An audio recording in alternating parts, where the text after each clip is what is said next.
All right. We in this, man. We in here. We in here. Got a couple of subjects I want to touch on. Things that I've been seeing going on today. Things that I've been seeing going on. Things. Some of these things are actually things that I've touched on in the past. To be honest, one issue that I see that is a thing right now is the Clarissa Shields fight with Cecilia Brækhus. That never happened and likely never will happen. And I said this over a month ago. I said this that if Cecilia Brækhus changed her mind about that fight, because Cecilia for a time wanted to fight Clarissa Shields, she was willing to move up to do it. And I said this over a month ago that if she had a change in plans, it's likely due to the money. It's because Salida Promotions and Showtime Boxing, they don't got the kind of money that she wants, because whether they are aware of it or not, that girl's already been on pay-per-view in her country. She's already played much bigger arenas, upwards of 10,000 people in attendance, versus Clarissa Shields, who really hasn't done that. And I got nothing against Clarissa Shields. I'm a fan of her. I think she's talented. But you're not going to pay somebody that has been there and done that. She's been undisputed since 2014. She was undisputed before you even went pro, all right? You fighting girls that she beat already years ago, all right? You doing that today. You fighting Ivana Habazin, right? She beat Ivana Habazin years ago, bro. In 2014, she beat that girl. You can't expect to pay her peanuts and have her come up in weight. It don't work like that. If you want her to come up in weight to fight with you at 154 or something like that, you got to put the bread up. Otherwise, she ain't going to do it. And it really is that simple. What's rocking, y'all? What's rocking, SSB? What's rocking, Nicholas? What's rocking, Unrivaled? Yes, sir. But yeah, you know, I saw that going on Twitter. I saw that Clarissa was saying a lot of this and that, and come to find out, it was exactly what I thought it was. That Showtime and Salida Promotions' commitment to making that fight is not equal to Matchroom's commitment to making a fight between Cecilia and Katie. So it's going to boil down to money. It's always going to boil down to money. You can't expect a 37-year-old fighter to move up in weight for peanuts. It don't work like that. What's goody, Mark? Yo, what's up? Give me 1 sec.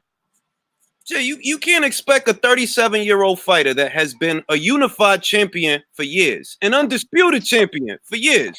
You can't expect a fighter to move up in weight under those circumstances unless you're willing to pay the piper. And it ain't never been different. So miss me with all the Cecilia is ducking Clarissa talk. No, Cecilia ain't ducking shit. And it's just that Clarissa ain't got the right money. It really is that simple. I got to get that shit off my chest, bro, because that's one of those things that it's a pet peeve of mine. It gets on my nerves when I see people trying to say that Cecilia is ducking Clarissa. No, Clarissa don't got the kind of money that Cecilia is accustomed to getting. That's what's going on. Unless Clarissa wants to go and take a trip over to Norway. I mean, look, this is the thing. Clarissa says she's willing to go to Norway, but you a day late and a dollar short because Cecilia already signed the Matchroom. They already trying to build the Katie Taylor fight. So you a day late and a dollar short. I'm just saying, in Europe, Katie Taylor versus Cecilia Brækhus is a mega fight. Of course it is. You already know it's easier for those Norwegian fans, those 10,000 and plus fans that go to her fights when they are in Norway. It's easier for them to get the United Kingdom than for them to get to the United States.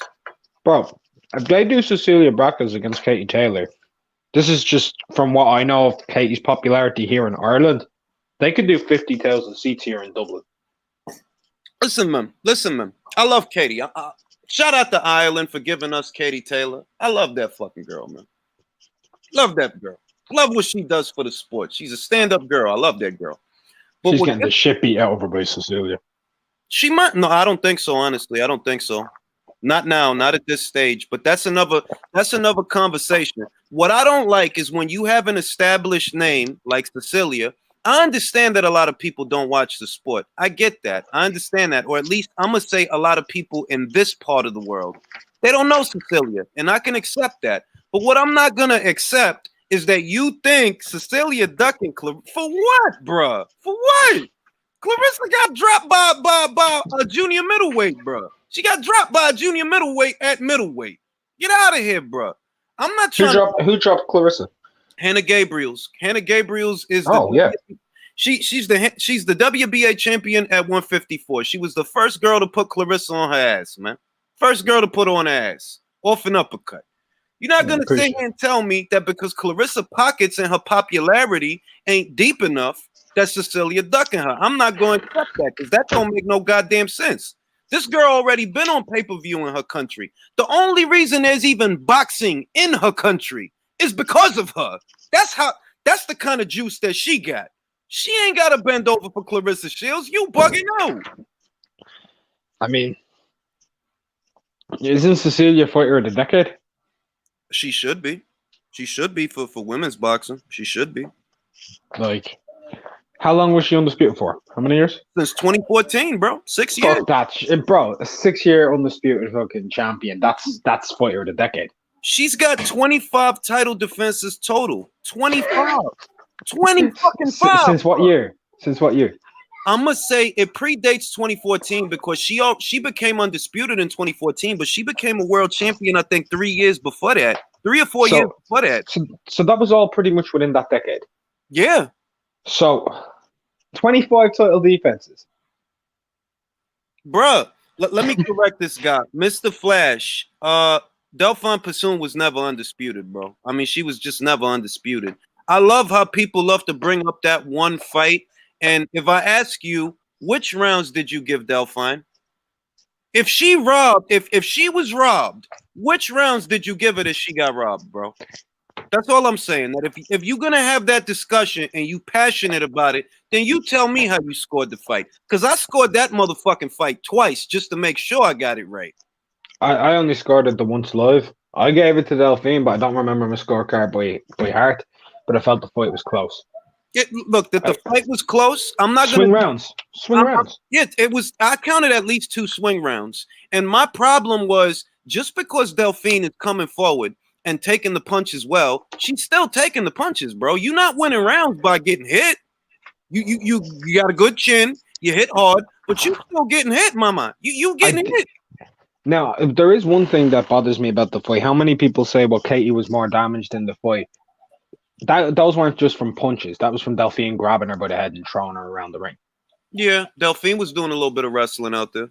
And it was always going to be that way. And I appreciated it, by the way. I appreciated it. No, it was she a made fucking beautiful fight. She made vicious. A fight of it. She made a fight of it. Like, I'm not going to take nothing away from Delphine. It's just when I hear robbery, bro, that was a close fighter, right? I understand somebody telling me it's a close fight, but don't tell me it's a robbery when it was a close fight. A lot of them rounds, yeah, Delphine trying to walk her down, but she's getting hit coming through the front door. You getting hit with 3 and 4 punches. Just because you got a good chin don't mean you not getting hit. You still getting hit. You losing rounds. You're not going to win rounds getting punched in the face. I'm just saying. Now, I'm admittedly a casual with women's boxing, you know? I'm just starting to get into it. It's okay. That's what the relay is for, bro. That's what it's for. So we could it's helped. It's helped. So we could get them girls, some promotion. We could get them girls some shine. But just back to the Cecilia shit, because I seen the whole conversation on Twitter and it was chapping my ass. Like, bro, you fighting Ivana Habazin in 2020. Cecilia beat that girl in 2014 when she was a champion. And that was at 147. You fighting her at 154 in 2020. You can't talk shit. Like, you can't. It don't make sense. I don't know, man. I love that flavor of the month shit. That's why I say America. Look, I'm American. I love this country, but Americans are fucking stupid, and there's no other way around it. I won't say that. No, I can say that because I'm from here. It's just like you can't talk shit about my sister, but I could talk shit about my sister. And when I talk shit about her, I'm gonna tell you, Americans are fucking stupid, bro. They do this flavor of the month shit. These motherfuckers have never watched a women's boxing match outside of Clarissa Shields. But you going shit on Cecilia for her. And you don't know nothing about her. You don't know nothing about who she fought. You don't know nothing about nothing. But you going to disrespect this woman that been putting it down for the sport. First woman to be given a Ring Magazine belt of any kind. The first. Before Clarissa, before Katie, before all of them. Undisputed before all of them. And she deserves it. She deserves it, man. She deserves it. The I don't record is like sick. I don't like seeing people that work hard, like Katie, for example. I don't like seeing people that work hard get disrespected. I really don't like that shit. I don't like that shit. Katie get disrespected. Motherfuckers will sit there talking about some Amanda Serrano. Why Amanda Serrano been around since 2009 and never unified shit? Never unified nothing. You picking up belts that ain't nobody holding, so y'all could disrespect Katie over one fucking fight? Come on, B. Come on, B. That ain't right. Don't disrespect her. She literally went to every champion, coughed up the bread so they could have the fight and so she could become undisputed. She paid her dues. AJ, he paid his dues. He put the money up to get Martin in the ring because he knew I could beat this motherfucker. I could beat this guy. Get him in the ring. He want 5 mil, whatever it costs. Get his ass in the ring, man. I could beat him. Paid his fucking dues. He paid the cost to be the boss. Don't disrespect that, man. Now we're gonna move on from that. We're gonna talk about this Shakur Stevenson situation. Shakur talking about going to 130, and he trying to make it seem like it's because he can't get Josh Warrington. I like Shakur, but that's bullshit. That is bullshit. Don't put it on Josh that you going to 130. Before Josh and Kansu even got announced, you was gonna fight Mariaga, and he was gonna fight Kansu, and that was a mean in-between time fight. Y'all was supposed to fight in the summer, and everybody knew that shit. Oh, here comes. Let me see who this is. Ah, you're scared. You're fucking scared. Who is this? Who is this? Hello?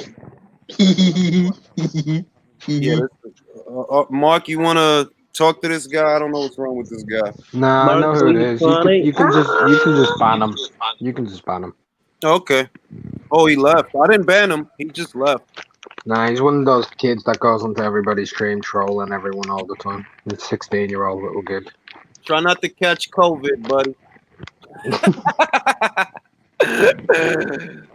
Shit. But yeah, man.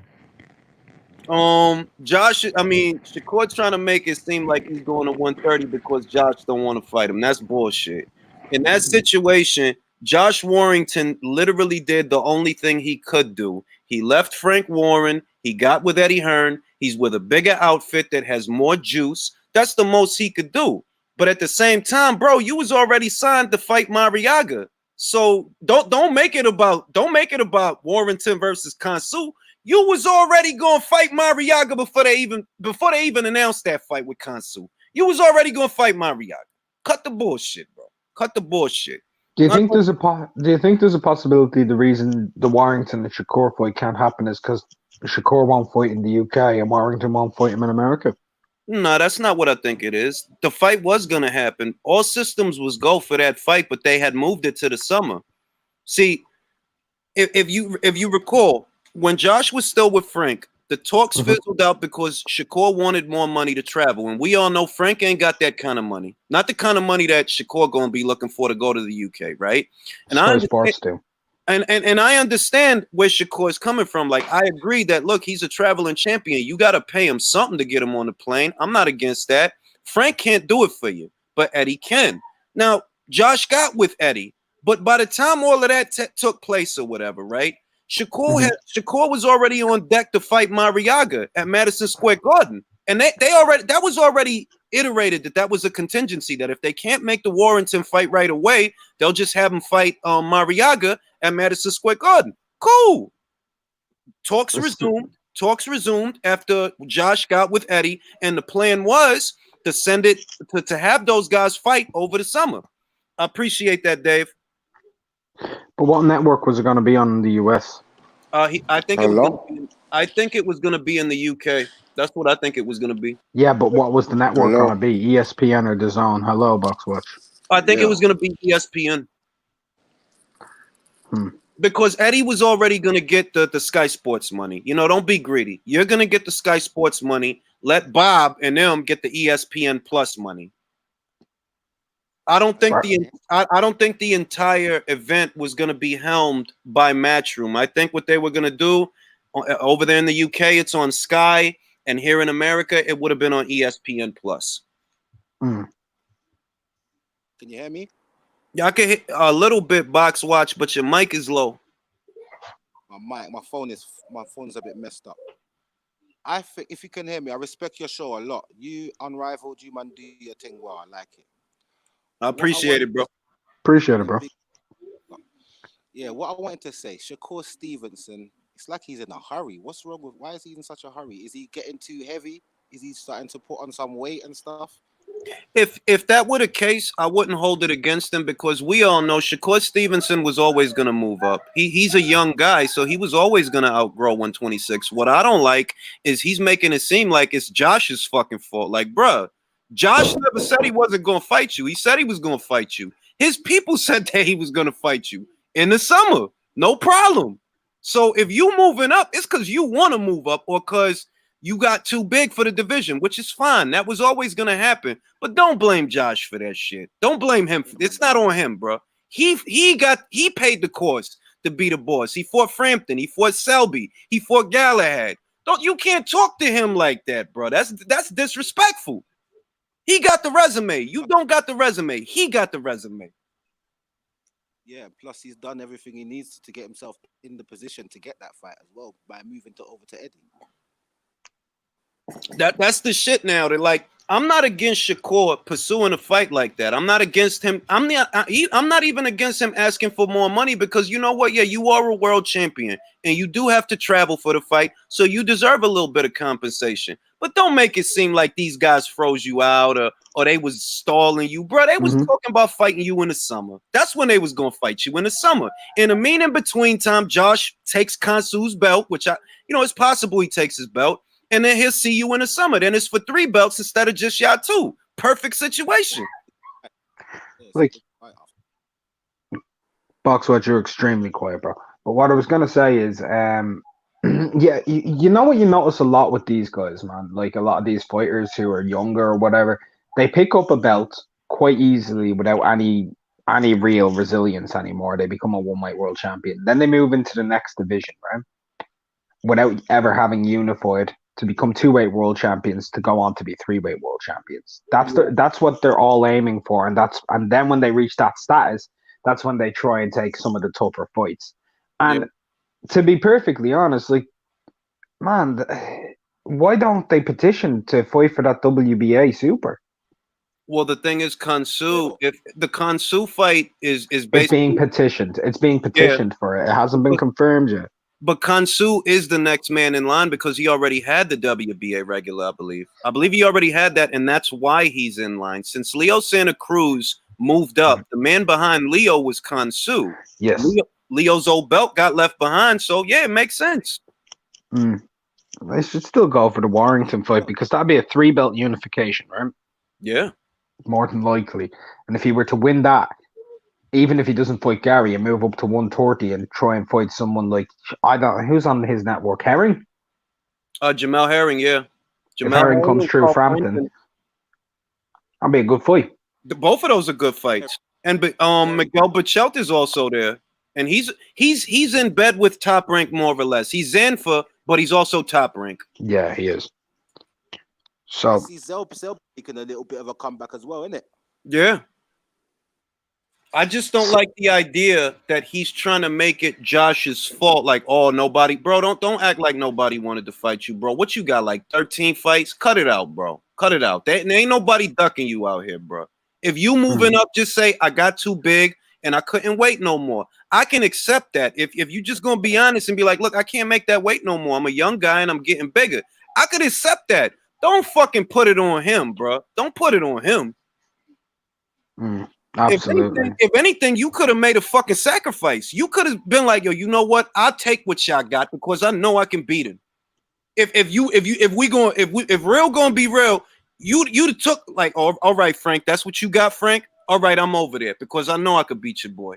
I know I could beat him. That's if you felt that way. Don't make it sound like Josh scared of you, bro. Get a man. No, Josh ain't scared of him. Josh will fight him. Josh has, over the last year and a half, last 2 years, the best resume at featherweight. Yeah, he's fought everyone. He cleared out the UK fam. He beat Galahad, he beat Selby, he beat Frampton. he cleared out the top 3, and he was like number 5 or something before Yeah. those fights in the Motherfuckers UK. didn't think look, motherfuckers didn't think he was gonna beat Frampton. They didn't think that. No, I didn't no. think he was gonna. He turned me over with that one. That motherfucker shocked me with that. Like he really made Frampton like, dog. I thought Frampton looked old in a motherfucker in that fight. Like, goddamn, Carl just ain't got it no more. But I ain't gonna lie, Carl looked good against Tyler McCreary, but that's Tyler McCreary, so I take it with a grain of salt. Well, just before that fight, Carl was looking good against Nonito. I didn't see the one before that. I didn't see his fight before that. When he fought against Nonito Donaire, he looked pretty good. Oh, wait a minute. You talking about the Donaire fight? Yeah. I picked him to win that fight. I did a video. But he looked really good in that fight. He looked really good against Nonito. And that's a victory that aged well because we see how Nonito looked against Inoue. And the people will be like, well, that's 2 weight divisions below. Bruh, Inoue is going to clean out 118, and he could probably clean out 122 as well. Yeah. I ain't no joke, that kid. 122 it's going to be a little harder, but I could see that happening. It's going to be harder, but he could still do it. Yeah. He could genuinely do it. But more importantly, those guys that 122 ain't going to stay there. They ain't going to stay there. And Manuel Navarrete is getting too fucking big for that weight class. Ray Vargas, that motherfucker's probably getting too goddamn big for that weight class. Ray Vargas is like 7'3", fam. Exactly, though. And they found clenbuterol in his system. Coincidence? Yeah. No, same way Julio Cesar Martinez. That's a dude who's going to be moving up soon. So 120 going to be open for Inoue. Yeah. Just give it time. He just let him finish the unfinished business, and let him move up thereafter. There is a problem in that division, though. What? 130. Akhmed Aliyev. Fair enough. And he's a motherfucker. He's a motherfucker. He's tough as nails. He comes to fight and he throws volume punches. Him and Inoue at 122 could be one of the best fights you'll ever watch. He's got fancy feet and he hit hard. He can box and he hit hard. It's tough, man. He had Roman looking all fucking confused out there. Like he's in the fight. He just don't know what the fuck to do with this guy. Yeah, I just want to say, Box, I'm just letting you know, Box Watch, we can just about barely hear you, so if it sounds like we're cutting across you, our apologies, man. Yeah. No, man. You talk, man. I'm listening. I'm going to leave the chat because my mic's fucked, man. All right, bro. Appreciate you, man. I appreciate you. Yeah. But yeah, man. You know what I'm saying? There's fights, man. There's fights out there for everyone. Fucking fights, man. But you know what I like? Is fights for the guys that's willing to have them. You look at the amount of people that watch an Inoue fight, and you have never seen this man act like a fucking princess. Ever. You got I've seen that man take a fractured orbital bone and wipe at his brow a couple of times and throw nothing but fucking power shots for fucking 10 rounds. Exactly. Sporting icons, what's goody, bro? And I'm like, yo, the dude had millions upon millions upon millions of his countrymen watching his fight, and you never saw a hint of this man acting like a fucking prima donna. Never. No. Also, he rejected the WBC diamond belt, which fucking made me smile. Yeah. Made me smile big time. And on top of that, did you see the little thing that he did with Nonito? Nonito made a promise to his children, yeah, that he'd bring home the trophy. And he let him borrow it. Man, those two men showed the beauty of this sport that night. They really did. And I'm like, and you got, I'm not going to stay on these prima donnas too long. You got a motherfucker like Davis feeling high because he had a hometown fight. Because you had a hometown fight, you high on that, bro? That make you a star? Fuck out of here, bro. Yo, you go up to the average guy who's a big Davis fan and ask them what they think of Ryota Murata. They're like, nobody knows who he is. 30 million people in Japan tune into his fights. Bro, it's the motherfucking reason that Munguia, I read an article, I did an episode. The episode I did before the last one I just put up, right? Munguia was talking about going to Japan. You don't hear Munguia talking about fighting no motherfucking Charlo, and he done been in the same division as both of them motherfuckers. You don't hear him talking about that. Who you hear him talking about? Going to Japan. Who was Canelo? Who was they talking about putting in there with Canelo? Fucking Murata. Before that, Golovkin. Before the second Canelo fight, Golovkin was talking about fighting Murata. Julius, real fast. When they were talking about Canelo versus Murata, they were even having a very big discussion of it taking place in Japan. Yes. And these Canelo was going to possibly travel. yes. And that's Like, what I'm like, and I said, bro, you one of the only motherfuckers that know Murata has juice. Motherfuckers here in America, they act like because they don't know him that he don't got no juice. I'm like, all right, motherfucker. All right, you keep thinking that shit. hey, bro, when I know that 12.5 million people are tuning into a Yoka fight, I'm there. Bro, Bro, if I'm a fucking super flyweight and I'm like, yo, yeah, Yoka's on the phone, he wants to fight you. You're fighting in Japan. these 12.5 million, I'm gone. These motherfuckers will go crazy just to see Murata versus Blandamura. And motherfuckers over here in the States is high that Charlo got 1 million views on fucking Fox. Bruh, you should have got more than that if it was on motherfucking Fox. That shit, that's one of the biggest networks in the country. All you did was 1 million. Bruh, motherfuckers don't check for you. It go back to the shit me and you was talking about yesterday. They don't want to build their fan base the right way, so it's never going to get built. You waiting on it to just happen for you. You don't want to put in the work. They're like, yo, dog, I'm not just coattailing your fans that you have. I have my own, and I bring them to the table. That's not what these motherfuckers is doing. It ain't ever gonna be another De La Hoya Trinidad situation because all they want to do is have Canelo bring all his paying customers, but you not bringing any though, bro. You not bringing none. How many Charlo fans gonna put up the money for that fight? How many? I'm not saying it's okay, but this is boxing, ain't it? It's gonna be boxing whether you okay with it or not. Damn straight, fam. Damn straight. Like, yo, he got 1 million views. Huey Fury did like 3 times that on Channel 5. Bruh, you got motherfucking Huey Fury and Sam Sexton doing Charlo numbers. Is Huey Fury a star? No. So why the fuck would Charlo be a star? Or for that? Bro, let's look at it like this. Look at Ben and Eubank doing 20 million plus views and fucking every time McGuigan fought. Like, 1 million means nothing. Especially in a country, remember that this country is massive. And in this country, Fox is a massive network. It's massive. I'm not saying 1 million is bad. It's good that many people cared enough to watch. It is good, but you're not a star off of that, bro. Because if we put you on Showtime, them numbers is going to change dramatically. That's how much of a star you're not. That you can't carry that kind of viewership over to a premium cable channel. And don't tell me you can't do 1 million on a premium cable channel, because even fucking Wilder did 1 million with Ortiz On a premium cable channel. Shit is ridiculous, man. They don't want to do it the hard way. Look, when you got a fight coming on, motherfuckers don't check for that shit because they know you ain't about to fight nobody. So you never gonna build that fan base that a Felix Trinidad had or that a Oscar De La Hoya had. It's never gonna be that way. Why? Because you waiting on Canelo to just bring all his fans. Where are your fans, bro? Where are your people that's gonna pay to see the fight? Hold on. We got a guy in the chat who's talking greasy. Drop a link. He wanted a link to come on. So he's calling other people casuals and stuff. So okay. I'll drop a link for him. there you go, Jeremy. You asked for the link. He called my guy Del Boy a casual. Jeremy Winston, Murata he probably is an easy fight, but he still got more fans than Charlo. We wasn't talking about whether or not the fight was easy. We was saying he got more marquee value than Charlo, and he do. Don't try to change the subject. Like, don't come on here trying to change the subject. I'll let Mark eat you alive, and believe you me, he will.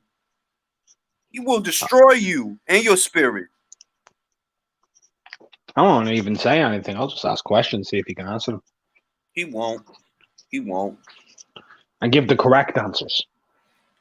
I'm saying, yo, Jeremy, the link is in the description, bro. You know what I mean? You could come on and we could chop it up, but don't try to deflect, because what we were talking about was marquee value. Nobody was breaking down the fight. We were talking about specifically marquee value and how Ryota Murata has, I would say, 30 times the marquee value of either the Charlo brothers. That's just reality.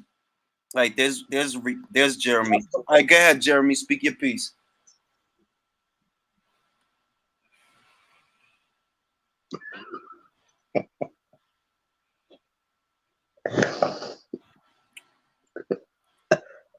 You gonna speak, bro?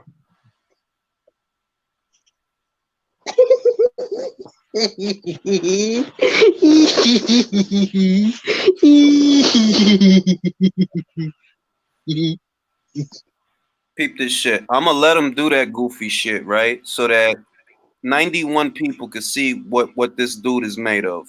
You when somebody stupid come on, just let them be themselves. Go ahead, Jeremy. Go giggle. Do your thing, bro.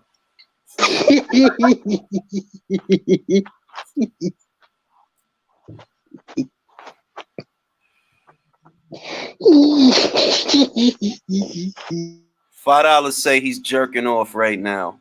I'm taking all the action. My pee tickles.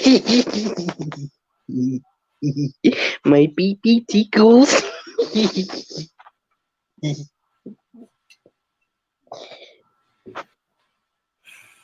My pee tickles.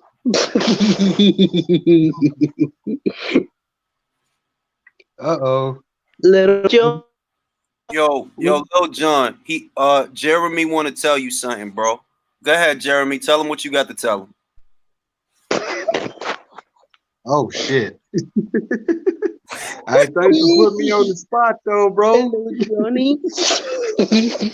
Now, peep this shit. On the other end, no matter how much he want to hide, right? On the other end of that call is a grown-ass man with real issues and real problems, and this is how he behaves on the internet. And ain't no amount of hiding it gonna change nothing, Jeremy, because you are a sad, sad, sad individual. That this is what you do with your time is fucking pathetic. That is all. Get a Damn. life. Hey, what's going on, Julius?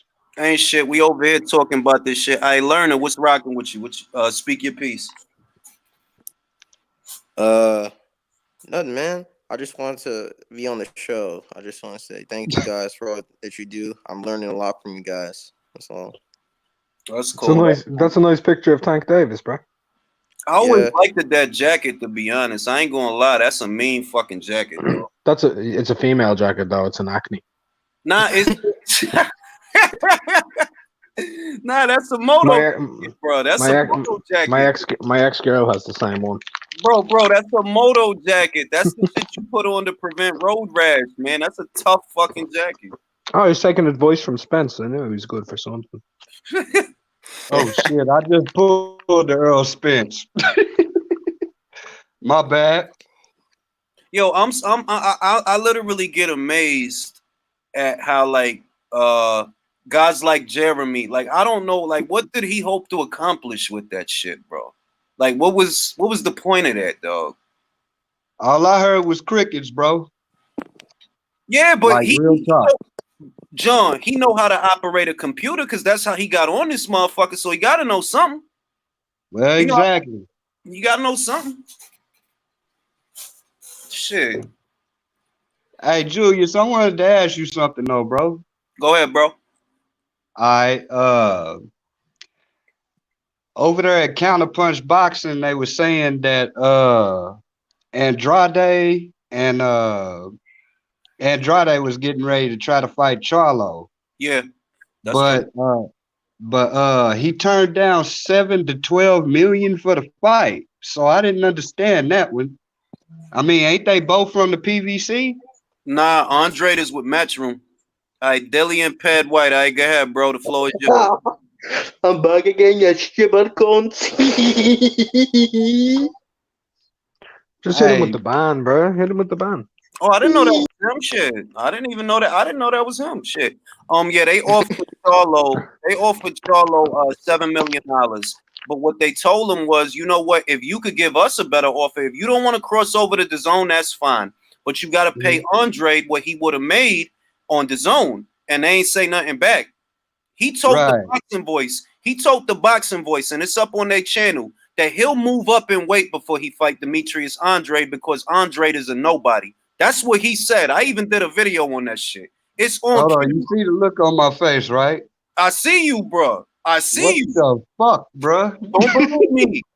Next from the boxing voice was walking with him, and he said, Andre is a nobody, and I'll move up and wait and fight another champion before I fight him, because he a nobody. Don't nobody know him. Bro, it don't matter if nobody know him. Are you making $7 million a fight? Because if you Hell ain't, no, especially in the PBC. bro, you ain't making $7 million a fight, right, bro? They can have you fighting a motherfucker from the corner store. It's still a $7 million fight. You're not gonna make $7 million fighting Dennis Hogan. You're not gonna convince me that they gave you that kind of money to fight Brandon Adams and Dennis Hogan and Matt Korobov. Get out of here, bro. Hey, I feel you 100%, bro. But that's the type of shit that's the shit that me and Mark was talking about yesterday, that you got to put the work in if you want the fans. If you want the fans to be loyal to you, you got to have them kind of fights, bro. Otherwise, where the fans going to come from? If you're not going to have no fans of your own that's going to put up bread to see you fight, then you must be relying on Canelo's fans to pay you. That must be what you're doing, because we know he got fans that'll show up to the fight and that'll pay for the pay-per-view. So you relying on him to pay you. You're not bringing the fans to the table because you're not having the right fights, and you're never going to get there till you start having the right fights. Hey, that's why I hit the cricket dude before you let him on. I was like, well, hell, I look at Charlo like the Floyd clone that don't want to put in the work. He does the exact same damn thing. He just don't want to put in the work. And the funniest shit is not to be repetitive, because I literally just said this shit yesterday. But if you look at all the fights that Floyd had before the Oscar fight, that man was putting in work, bro. He was fighting fighters. He was fighting real motherfuckers. Before he even fought Oscar, he was fighting real motherfuckers.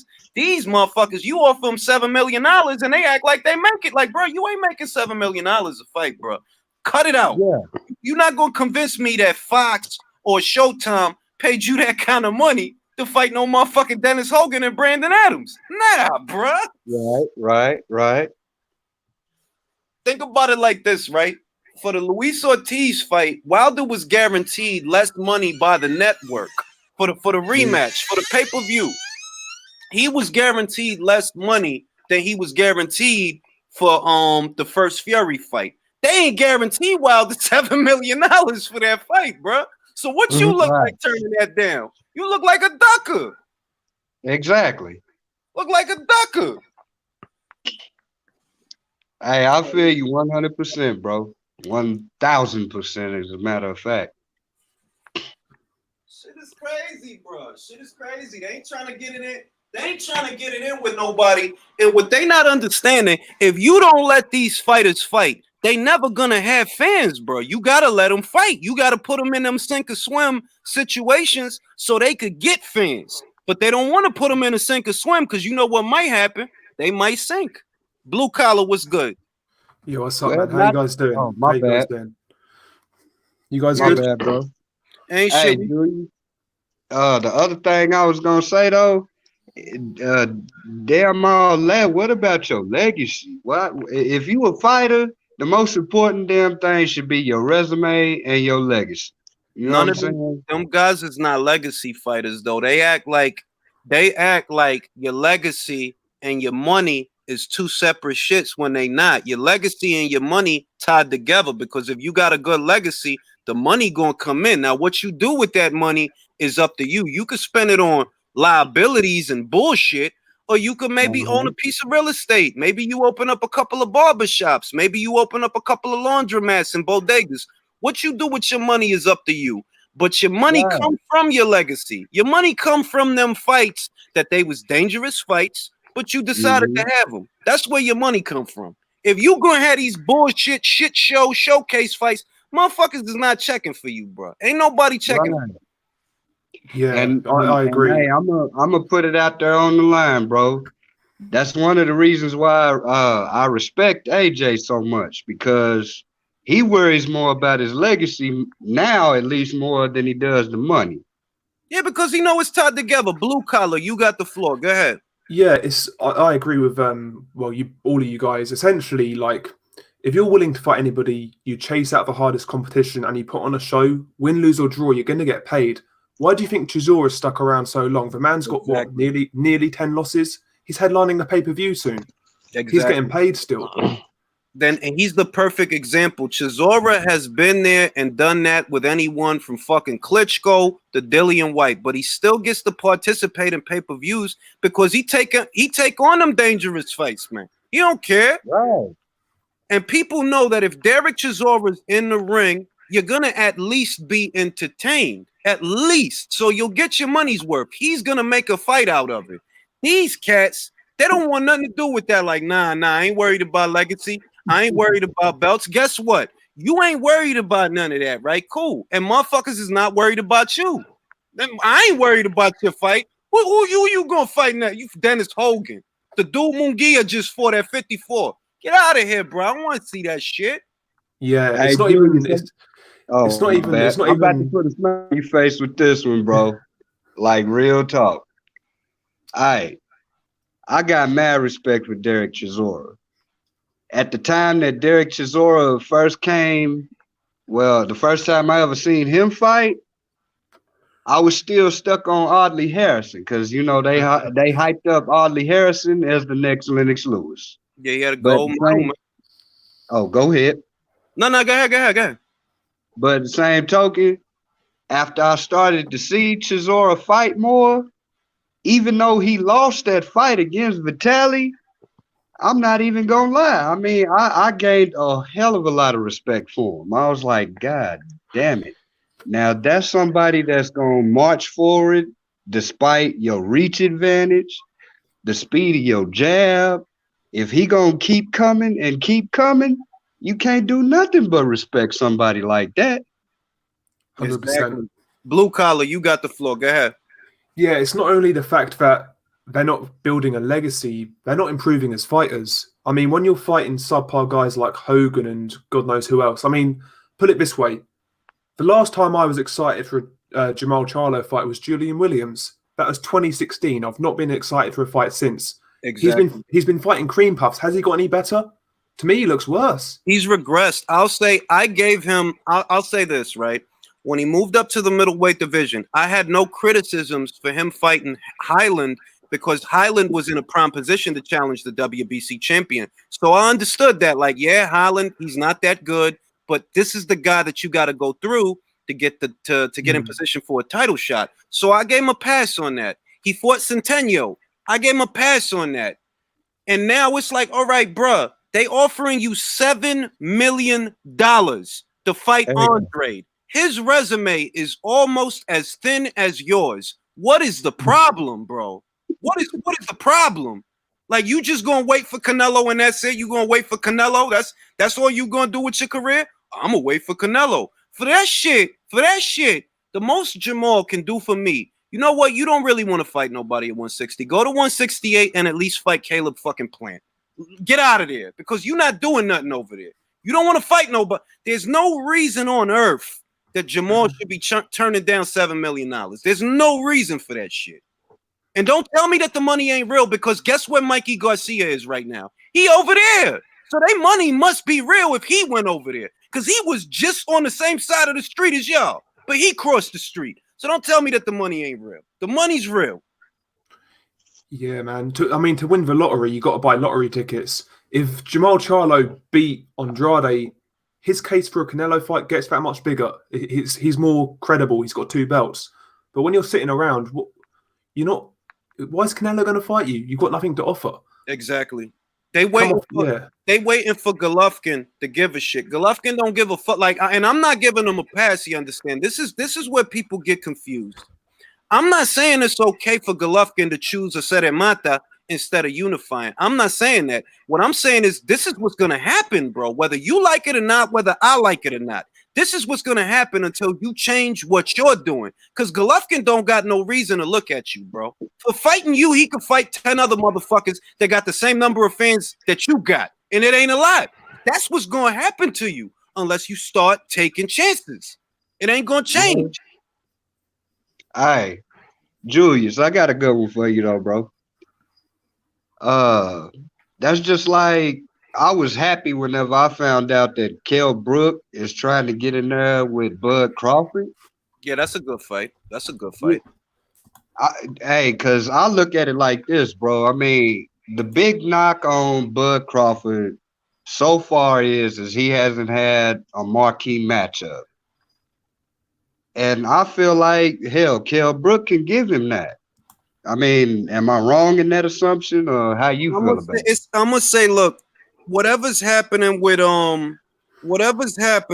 now, right, with Terrence Crawford is a byproduct of the PBC not putting their guys in there with him. So I can't criticize Kell Brook as an opponent when I know Crawford wants Spence. Y'all don't want to give him Spence. Thurman don't want to fight him neither. Danny don't want to fight him neither. Mikey Garcia, he don't want to fight no motherfucking Crawford. So when your options is limited, I can't criticize you for that because they gotta want to fight too, and they don't want to fight you, bro. They don't.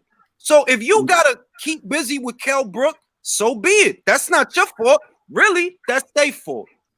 And I don't want to hear about crossing the street and all that bullshit because didn't Wilder just fight fucking Tyson Fury? They on opposite sides of the street, ain't they? But they still fought. So don't hit me with the sides of the street shit. Nobody want to hear that shit, bro. If y'all really wanted to fight Crawford, y'all would be fighting Crawford. Y'all don't want no problems with that dude, bro. It is that simple. Because if you felt you could beat Crawford as you felt that you could beat Brook, you would have fought him by now. You thought you could beat Brook, so you traveled to Sheffield to get his belt, and you came back with his belt. If you felt froggy like that about Crawford, you'd have fought him too. But you know what's going to happen when you fight him. You know what's going to happen. Me, you, Mark, Blue Collar, and Lil John know what's going to happen the day Errol Spence finds his balls. Damn. You know what's going to happen. You know what's going to happen. You out here drinking shit. Hey, Julius. Hey, I'm behind you 100% on that one. Another one, bro. What's going to happen. If you felt that you could beat Crawford the way you beat Mikey, then you'd have been fighting Crawford. If it was easy, everybody would do it. And I said this on the other live, that I realized that Kovalev was old and he's a bit shot when Canelo fought him. But if it was really that fucking easy, everybody would do it. You didn't see nobody at 160 saying, yeah, I'm going to go up to 175 and fight Kovalev. Nah, Canelo did that. So you got to give him that because you motherfuckers not doing what he did. For Danny Jacobs for the IBF, Sergey Kovalev for the WBO. He was about to fight Billy Joe Saunders for the WBO. Which one of you motherfuckers is fighting champions in that succession? Which one? Nah, but you want to win the lottery, right? You don't want to put the work in, right? Hey, motherfucker. Hey, Julius. Hey, last night I caught hell from Blue Blood. I ain't even gonna lie. And the reason that I caught hell from him is because I told him this one simple thing. I told him that I hold Bud Crawford in the same regard that I do Winky Wright, as he was one of the most ducked fighters at welterweight. Yeah. I think but look, bro, you gotta realize you never gonna get the truth out of Blue Blood. This dude took a tweet that somebody on my Facebook page made and tried to turn that into a news story, not realizing it was a member of my group that made that tweet. And this motherfucker really tried to get his smoke there. It was literally a member of my group, a member of my group called Dave Johnson. He made a parody tweet talking Shout about out to Dave.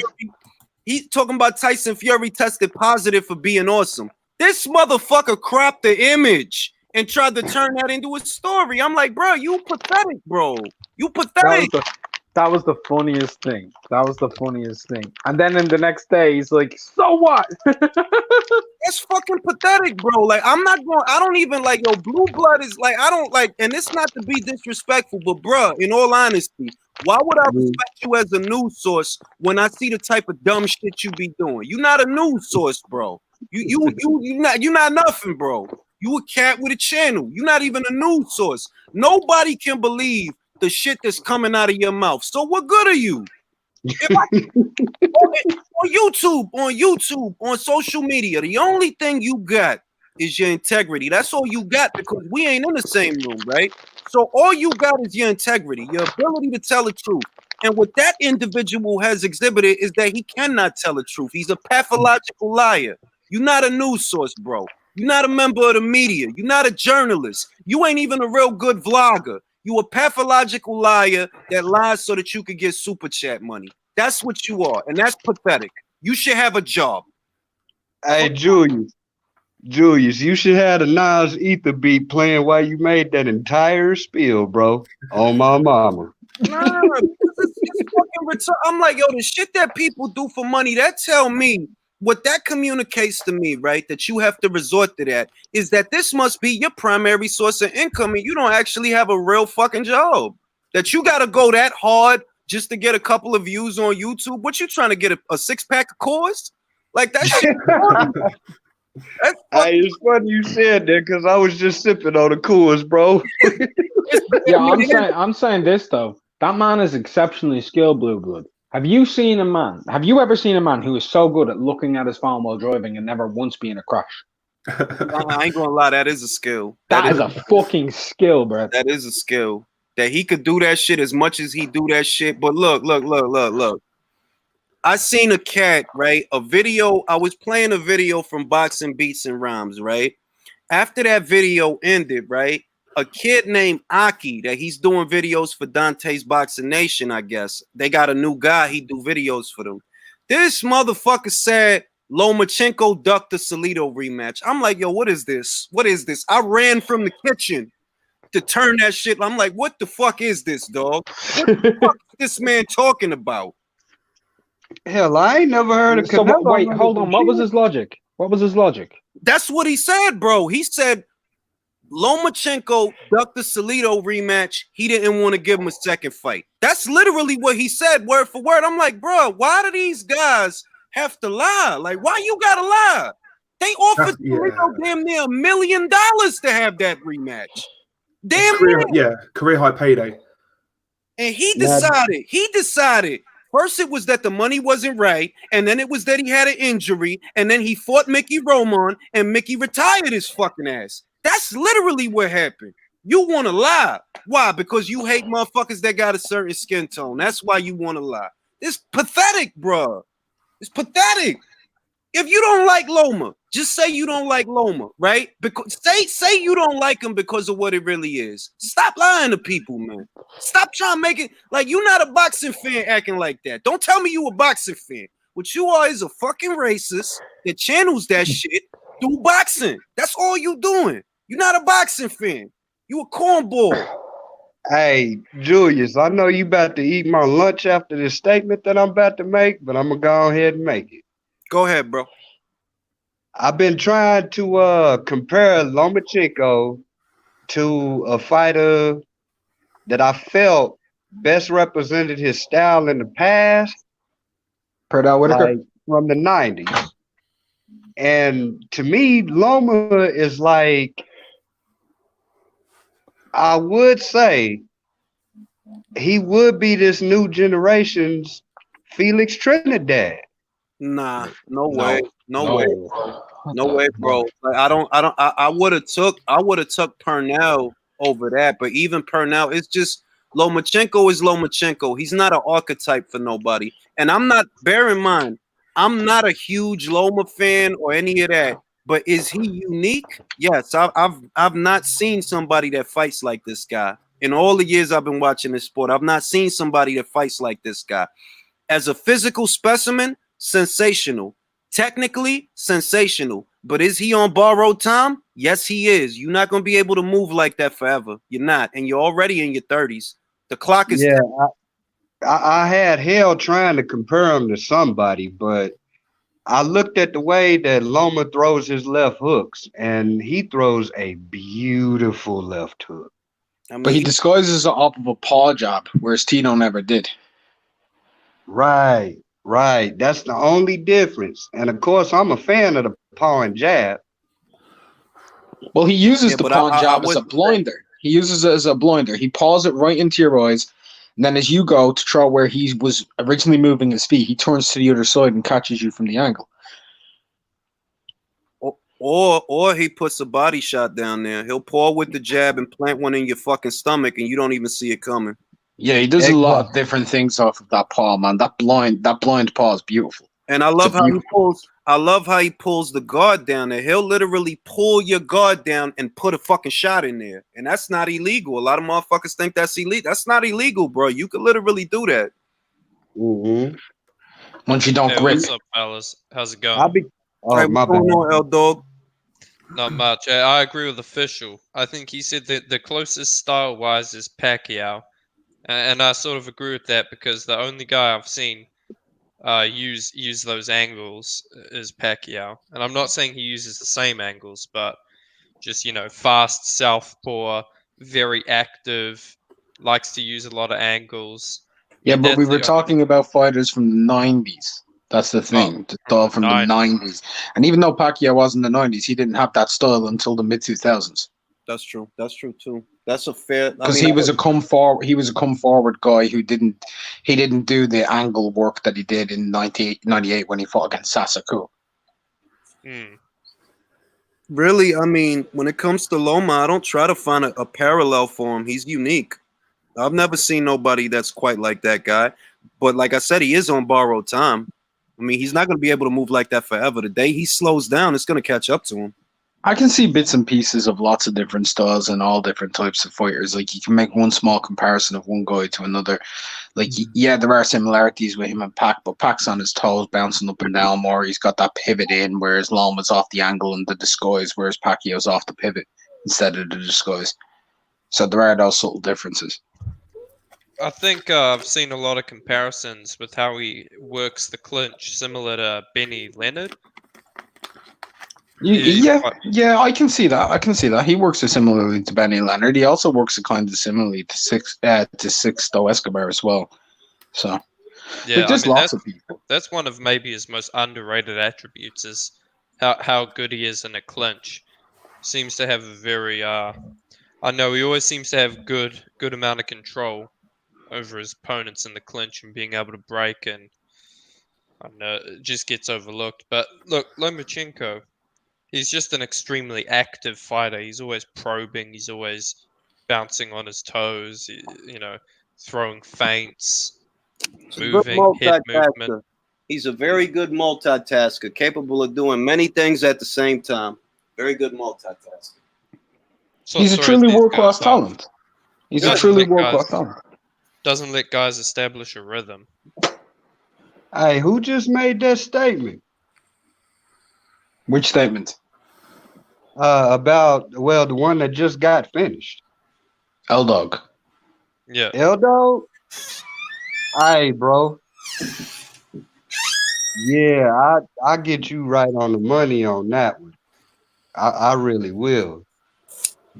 You do. Hey, your research probably might be a whole lot better than mine. Oh man, I'm just a huge Loma fan. Oh shit. That's the guy who when I started watching boxing and started going to boxing gyms, I was told about this guy because someone in my gym actually sparred him at the youth champs. And he told me about him, basically he's just turning pro.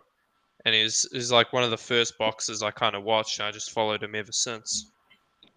Oh shit! Well, we got an Ortiz fan. Mine, bro. We got an Ortiz fan. Dwayne Johnson, what the fuck makes Ortiz a top 4 heavyweight? If you believe that shit, click this motherfucking link. Get this work, man. You got to admire the man's longevity. Who we talking about? Luis Ortiz? Luis Ortiz. Well, when you don't fight nobody, you get to stick around for a while. He ain't been fighting nobody that I gotta admire his longevity. Who he been fighting? Who else has been around since the Joe Louis era? Still fighting today. All of them are called. All of them are called. Is he still fighting though? All of them are still fighting. Yeah. All of them are still fighting. He fought Bert Cooper.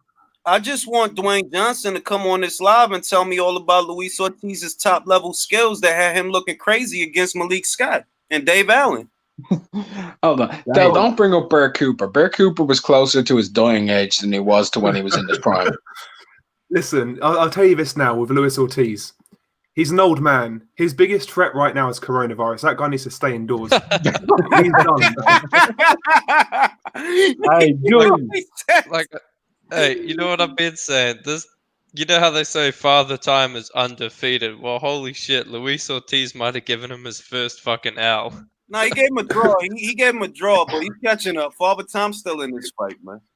Yeah, man. You Look, gotta if he throw can beat Tom Father Brady in Time, there, I too. mean, geez, he might be an all-time great.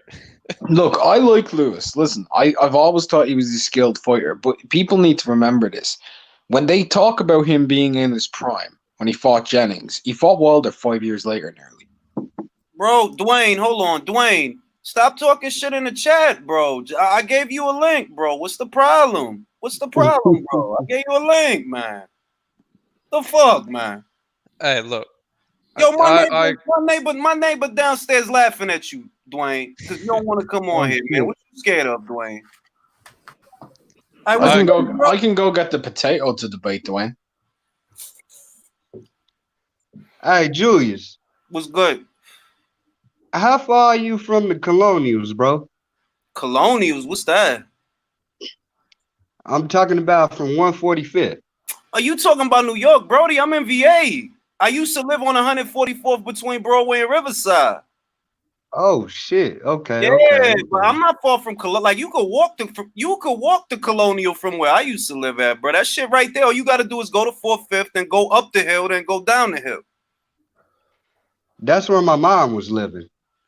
Yeah, it used to be wild over there. It got real calm. Before I left the city, it got real calm. Like when I was young, it used to be mad Jamaican cats out there, up and down the whole strip. Everybody had bud. Now you don't see none of that shit. They put a path mark over there. Right. But real shit, Dwayne, come on here, man. Like, why you scared, Dwayne? Like, it's just a conversation. If you believe Luis Ortiz, you know you could pull up his whole amateur record now on BoxRec. They let you do that now. You could pull up his whole Emmy record and see his whole record, not his whole Emmy record. They don't have everything. They don't got everything, but they got enough to show that he ain't what the fuck Dwayne think he is.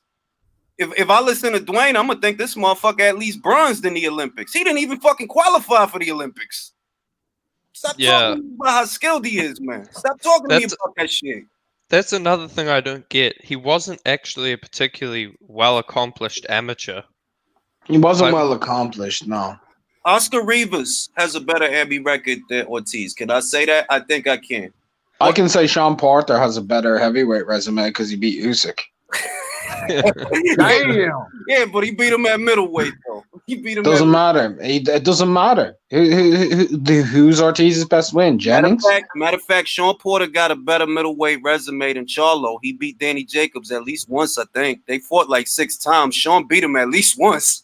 Shit. Bro, imagine if Sean's amateur wins were on his pro record right now. Like, why this in the man hell would be. having Jamal called down Sean Porter then? Because they're 2 weight divisions apart, bro. Yeah, like he ain't gonna. Sean used to compete as a middleweight in the amateurs. Then he did the same old shit everybody else doing. He cut down to welterweight. Hey, Julius, get ready to load up the guillotine, bro. I'm still on Dwayne, man. I want to know why Dwayne don't want to click the link, man. Dwayne, you want some goofy shit, man. Just click the fucking link, bro. If you really believed all that dumb shit you saying, you'd have clicked the link by now. Ortiz, we're just here to have a discussion, bro. We're family. Yeah, I'm gonna hurt his feelings. Ortiz ain't shit, Dwayne. Just because you saying that shit in the comments don't make him nobody. He ain't shit. He ain't beat nobody. His best win is Brian Jennings off a loss, and Brian Jennings wasn't even that good. That's true. Julius, I'll take the axe for him since he can't fucking handle it. Nah, bro. Dwayne. He's the one making the statements. I'm gonna give Dwayne the floor. Dwayne, the floor is yours. Go ahead, Dwayne. Talk to me about some Ortiz. It's the same troll kid again. It is? Yeah, he's put his foot on the screen. Just ban it. Crazy, man. Oh, that's crazy. That this is what he want to do with his time, bro. Get some pussy or something, man. If you can't talk it up about the sport, get some goddamn pussy or something, man. Live your life, man. Go watch some Hergovich highlights or something, man. Do something with your time. Hey, Julius. Go ahead. Go ahead and let the axe fall on this one, bro. But R.I.P. to my big cousin Vernon Forrest. All right. But I always felt like Sean Porter fought exactly like Vernon Forrest. Nah, Vernon was a little bit more accurate. Sean smother his work. He just now stopped doing that dumb shit. He gets so close to a guy, he don't get no fucking leverage. Like, you good at closing the gap, but you don't be throwing with no authority because you too close to a motherfucker. Yeah. Sean Porter can box as well, actually. On the come up, he used to be a boxer, like in and out. Like, then he realised he had to change his style. And now here we have Sean Porter, you know, kind of mauling, smothering, but he can box. He I can love close Sean his Porter, bro. I love him. Yeah. Well, His jab is nuts. I'm not gonna deny that he's entertaining to watch. I'm not gonna deny that. I love Sean Porter fights. Keith Thurman's most entertaining fight is with Sean Porter. Errol Spence's most entertaining fight is with Sean Porter. Kell Brook's second most entertaining fight is with Sean Porter. Yeah, and those His was most entertaining fight was Carson fucking Jones, fam. Carson Jones. Great fight. Carson Jones was getting in that ass. Carson Jones whooped up on him, man. He was Kell Brook's John McDermott. Carson Jones. Matter of fact, Carson Jones is a member of Ring IQ on Facebook. There you go. Hey, Sean Porter, he's one of those fighters that I don't like to even score his fights. I just like to sit back and watch because, I mean, he's entertaining. He's always bringing heat to these guys, man. Yeah, I mean, he's got some technical deficiencies, but who doesn't, man? None of these guys are perfect. Yo, what up, Devontae? What's up? How you doing, man? But yeah, man, Luis Ortiz ain't shit, bro. All right, and he not never gonna be shit. All right. Can you hear me? David Price had a better amateur career than Luis Ortiz. Hold on, L-Dog. You could have crossed the mom when he asked could be here. Yeah, we can hear you. Okay, good. Devontae, the floor is yours. What's on your mind? No, I just joined the chat. I just heard you talk about Luis Ortiz or whatever. Just listening in on the chat, you know. I dig it, bro. I dig it. Well, yeah, I mean, look, I'm gonna be fair. Like I always say, Luis Ortiz is a good heavyweight. It's not that he's not a good heavyweight, but I rate him the same way I rate Oscar Rivas. You good, but you ain't done shit. Not yet. Yeah, that's fair. Oscar Rivas is a good fighter. He's a good fighter. I just feel like a lot of people try to use him as a scapegoat because Wilder's fought him, you know. Yeah, I mean, that's the obvious shit. They got to blow that shit out of proportion just because that's the only decent fighter Wilder ever beat. Other than that, who he beat, bro. And I'm not going to get into Wilder. I'm so fucking tired of that guy. I'm glad he's not even talking right now. Exactly. I don't want to hear about Let's get out of the Wilder realm, period. All right, so I'm gonna change the subject real quick. So, my favorite fighter personally is Dimitri Bivol. All right. I feel like nobody really talked too much about him. Like the light heavyweight division, period, to me is like the probably the most action-packed division besides the cruiserweight. You know, as far as everybody fighting everybody. Well, you see, like, right. So most of like the market in America, most of the stuff that gets talked about is American fighters. Yeah. If you've an entire division that's pretty much dominated by the Eastern Europeans, it's always going to be it's always going to be less talked about. There's been a stigma against Eastern Europeans in America for over 60 years since the USSR. Right. And that'll continue to be a precedent in the sport. And because there's more of these waves coming through, and now we have the Asian dominant contingent, like the former Soviet republics of like Azerbaijan coming in. You've got the Kazakhstan fighters, the Uzbekistan fighters. You're going to see more divisions like 154 start popping with those guys, 160s, 168s. And you're going to see more of the divisions start to filter over the next 10 years, where those divisions won't be talked about as much. And the ones like a featherweight and stuff and lightweight will be, because that's where the American contingent is at the moment.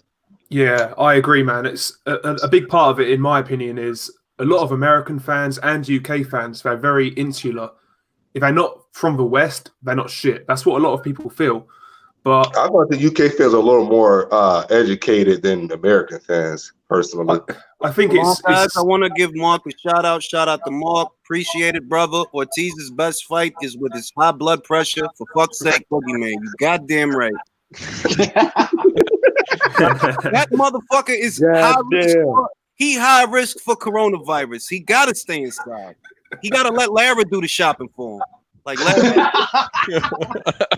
I can just see Remember, Lara and fucking Riggindale popping up with grocery bags. Like, here you go, Lewis. here you go, bro. Hey, I had to sip the Coors Light for that one, bro. Shit. They gotta Pray for do Lewis grocery Ortiz. shopping for him, dog. Like that motherfucker is high risk, man. COVID-19, bro. Luis can't come outside. He not gonna come outside till July. Now, by the way, I wanna give a caveat to my opinion. By the way, I want to say this is all American or all UK fans. I'm talking the high level contingent, the more, you know, the majority. That's how it is. Yeah, this is just a fact. I mean, look, unless Eastern Europeans fight an American fighter or a Mexican fighter, they rarely ever do big numbers. Because you look at the main markets for pay-per-views, or even these premium cable networks, it's Americans and British people and Mexican Americans. It's not Eastern Europeans. They don't have enough money to buy pay-per-views and get behind their fighters financially. Well, what if a guy becomes undisputed at light heavy, and you think they could have like a dominance like of Klitschko? What Klitschko had, maybe it won't be as big over here. But Klitschko was never that popular in America. Yeah, that's what I was going to say. Look, when Klitschko won the bouts, you know what the majority of American boxing fans said? The heavyweight division is dead. This is what has to happen for an Eastern European to be able to take over. He's got to have a fan-friendly style. That's the first thing, right?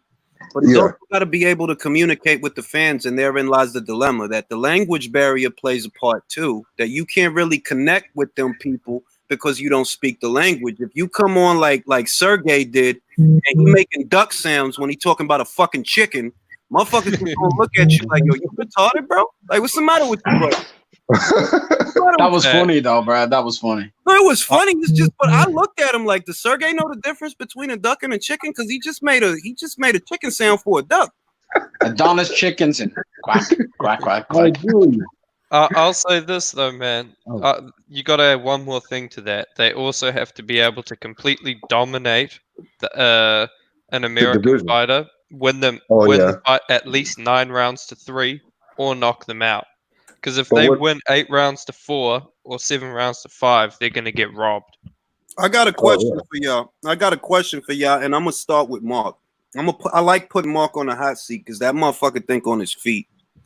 Better beat Bivol. What do you think happens, Mark? I got Better Beef knocking him out. Bivol's one of my favorite fighters, so is Better Beef. I've said that since I first came onto YouTube. I was high on both those cats.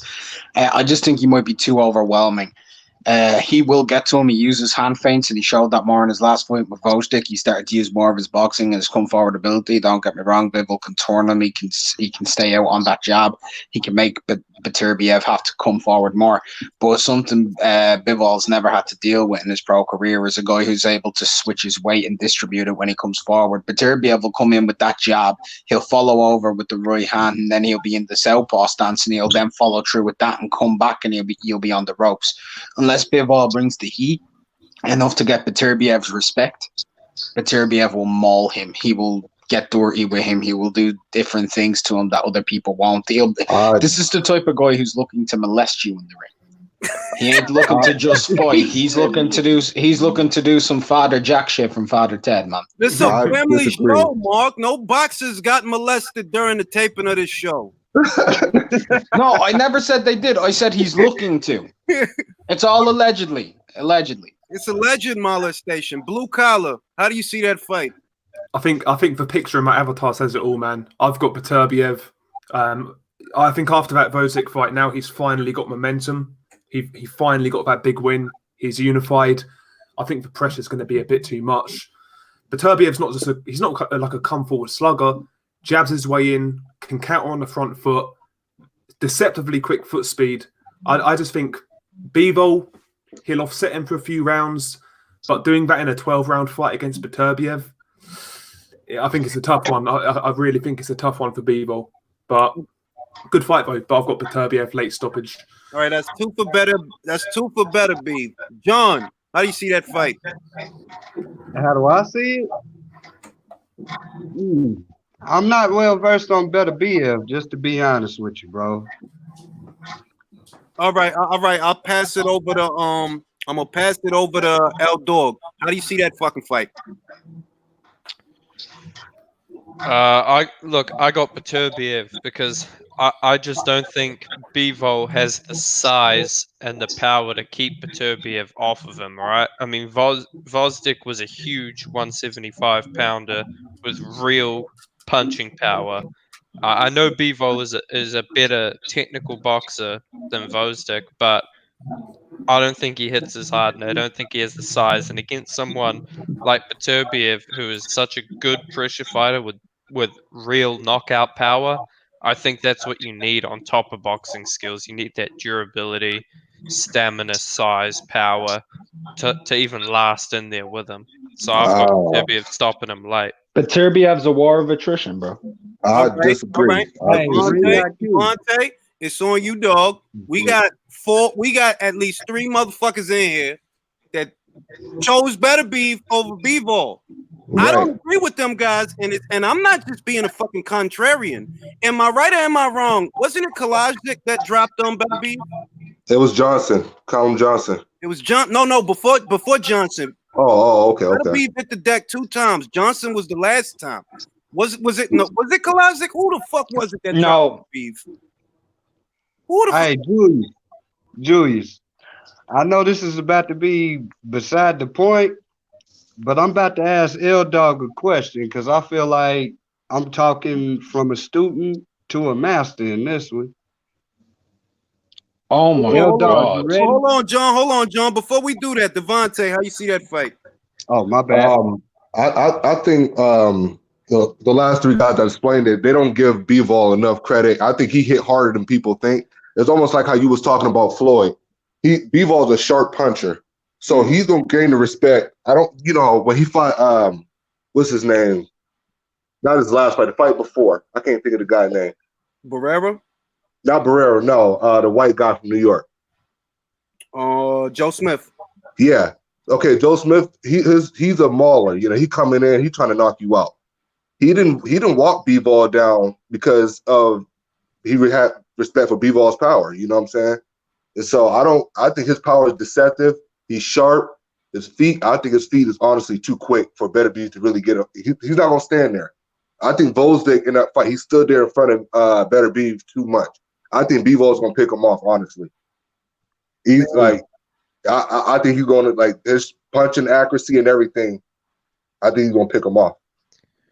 And I think it might be easier than people think it will be. He's not. I don't think Better Beef will be able to catch him. Julius, you've got Bivol, right? Yeah, I got Bivol. I think he's got. Let's do a friendly one though. You and me, we'll do a friendly one. Beterbiev wins, you donate me 20. Bivol wins, I donate you 20. It's a bet. It's a bet because another thing that most people not realizing is that Better Beef's a little on the old side. He's only a year younger than Sergey, and time don't favor him. With this fucking delay, that can't be helping shit. He had a sensational fight against Vosdik, but look at how much time has passed since then. Exactly. And how long it's going to take for him to have a fight with a Bivol, to have that fight. Honestly, okay, put Bivol, put Better Beef and Joe Smith Jr. in the same position. I think Joe Smith Jr. will have a better chance of beating Bivol because of his punching power. And, I know Better Beef hit hard or whatever, but he will be there for Joe Smith to hit. You see what I'm saying? That's the part I would like to see. I mean, when it comes to Beterbiev and Joe Smith, they're really different styles. No, they are. Joe Smith doesn't, when you're comparing that, one thing Joe Smith can't do is he can't double up his jab like a lightning rod. He can't cut the ring off well either. No, Better Beef is not going to run. In that fight, Better Beef. Mark, am I bugging? Or Johnson wasn't the only guy to drop Better No, Beef? he got dropped earlier in his career, like a sport fight. I can't remember who it was. I think Joe Smith had a chance to knock him out. Joe Smith does have a chance to knock him out, but I think Beterbiev knocks him out. I want to see Joe Smith versus Callum Johnson. I think any of these guys have a chance of knocking each other out, bro. If Callum Johnson lands clean on Bivol, it could be night over. Yeah, that would be Joe Smith has always got a puncher's chance. He's tough, but he's not as well schooled in the fundamentals as Beterbiev, and quite frankly, I don't think he hits as hard either. All right. I just want to give a shout out to Devin Ferris. Appreciate it. Hustle for V8. B-Ball on points. I don't think it goes to a decision, bro. I think that B-Ball has what it takes to get that guy out of there. I like this shit. I like this shit. I like this shit. Yeah, I think he's got what it takes to get him out of there. By the time, remember, we're talking a realistic timeline, bro. By the time they fight, how old is Better Beef gonna be? 35, 36? I'll tell you one thing. After that Bivol fight, he's gonna be feeling 24. We'll see. I was impressed with how he looked against Vosdick, though. I do. I was impressed by that. Because I picked Vosdick to win that fight, and I was fucking wrong. I mean, it was a 50-50 fight. Julius, do you think Joe Joyce and Triple D goes to points? Because that's the way I feel about it. Dubois, I got Dubois getting him out of there. I got Dubois getting him out of there. I got Joyce stopping Dubois, and I think this is going to look like a mismatch, to be honest. It's not going to be a fucking mismatch. I think it will be. Joyce is slow, man. It's not really. It's what Mark says it is. If Joyce can survive the first couple of rounds and take him into the later rounds, he does have a shot. But it's just Joe is so slow and his defense is so leaky, bruh. I see this dude getting tagged. As soon as Dubois let that 1-2 go, Joe gonna be right there to catch that shit with his face. That's true. There is one thing I don't like, though. There is one thing I don't like, and you've hinted at this. Daniel got dog on him, and I don't like the idea of Daniel getting into a brawl with a dude that fucking big, fam. I don't like the idea of it. Because if Joe Joyce starts unleashing those big, massive fucking overhands like he did on fucking what's his face? Who's the Jamaican cat who beat Dave Allen? What's his name? Name's escaping me. Lenroy Thomas. Lenroy, yeah. If Joe starts unleashing some of those shots on Daniel, if Daniel starts slowing down from energy, bro. If Daniel starts slowing down from his energy, bro. Joe don't have that one hit quitter concussive power. Dubois got that shit, bro. He'll hit you one time and put you in a different frame of mind. Joe don't got that. He does. Daniel does it. Joe doesn't. But it's a battle of accumulation versus power. Sometimes the power pays off. Sometimes the accumulation. I think Joe going to sleep, man. I think Joe Joyce is a better boxer than Dubois. I honestly believe this. Look, one thing that makes me worried for Dubois is every time he gets on the line, he steps in with a jab. Every single attack, he steps in with his jab. And one thing Joyce has is a pull counter. He's very good at transitioning his weight from front foot to back foot. And he's going to pull counter Dubois non-stop because that's all Dubois does is he steps in with the jab every time he gets on the line. Well, that's part of the reason. I'm picking him because he doesn't abandon his jab. That's why I'm picking him. But it's all he does. Hold on a second. Hold on a second. You're talking about Joe Joyce doing the pull counter, right, L-Dog? Yes. So how many times has he done that in the pros? Quite a few times. Go watch the Bryant Jennings fight in the first round, even. In the first round, he did it twice. He did it 2 times in the third and 3 times in the fifth, and that was it. He doesn't do it very often. It's not something he can continuously do. But it's something he's going to do against Dubois because it's going to be there all night. Well, he's back with Ismail Salas. He's back with Ismail Salas if it means anything. He left Big Bear. He's not with Sanchez anymore. I think people wasn't his fight with Jennings with Adam Booth? Yeah. He was throwing bolo punches in that shit, man. Yeah. So look, that's not a good sign, bro. This dude ain't got 15 fucking fights, I think, and he's already been through 3 trainers. I don't like the way that looks, bro. I rate Joyce as a boxer. I really do. His speed is not good. He looks, bad on the eye because of his hand speed. But his weight transitions, his punching technique, it's very good. Man, all I'm saying is look out for Dubois' left hook to the body. I felt Joyce was badly hurt to the body against Jennings. I completely agree. He was very hurt. And Dubois, he is a bit of a headhunter, but when he changes levels and digs in that left hook to the body, that's a very good punch. Look at the Kajanu fight. Hey, he just said something about the body punch that Dubois throws. Well, here's the thing about that body punch. He doesn't throw it off of the back foot. He throws it off of the front foot. Yeah. Never seen him throw a body punch off of the back foot, to me recollection. Exactly, and that's important because I don't even think Dubois has good weight transitions on those punches. Because when you throw a left hook, I mean, you're supposed to really throw it from your front foot and end up on your back foot. I don't think Dubois does that, man. He doesn't do that, but that's a question of technique versus raw power. Daniel doesn't need to do that, bro, if he's got that raw power to make up. Raw power against who, though? Richard Latte, Fujimoto? Well, I mean look at Joyce versus Stavern and tell me that you were impressed by that fucker. I mean, when you're talking about that power, like, and how those guys that fight made me a fan of Joe Joyce. Not to even lie about it. That fight should have been 2 rounds shorter than what the fuck it was, dog. All right, that fight was not impressive to me, and neither was the Jennings fight, dog. Neither was the Jennings fight. Like if you look at if you're talking about and you're like impressive against the power or whatever, and he chose that like against Gorman or whatever. If you look at the power, right, of Brian Jennings never been known as a big puncher. He's never been known as concussive. He's never been known as powerful, and he folded Joe Joyce's body. What's that tell you, though? What's that tell you? It tells you that he's susceptible to the body, and he was always susceptible to the body in the amateurs. Because most of the times you were able to make him back off was to catch him to the body. Usyk figured that out even in the World Series of Boxing. When he switched out from going to the jab and he started left hooking him to the body, he started to take over that fucking fight. It's what Hrgovic did in their amateur fight as well. Right hand to the head, left hook to the body, and it was always the body shot that made Joyce bend. Yeah. Like, look, Joyce, he can take straight punches to the head. I think Kuzmin knocked him out with a hook to the head. But the body, that matters. But look, every time Dubois wants to engage, he throws that jab, and I think it's so predictable, and he's going to get timed, and he's going to get consistently caught with that pull counter. Because slow as molasses, Joyce has timing. Is that what he does? Man. I wish he would have got Stavern out of there a little fucking faster with his fantastic fucking timing. That's all I'm saying. I'm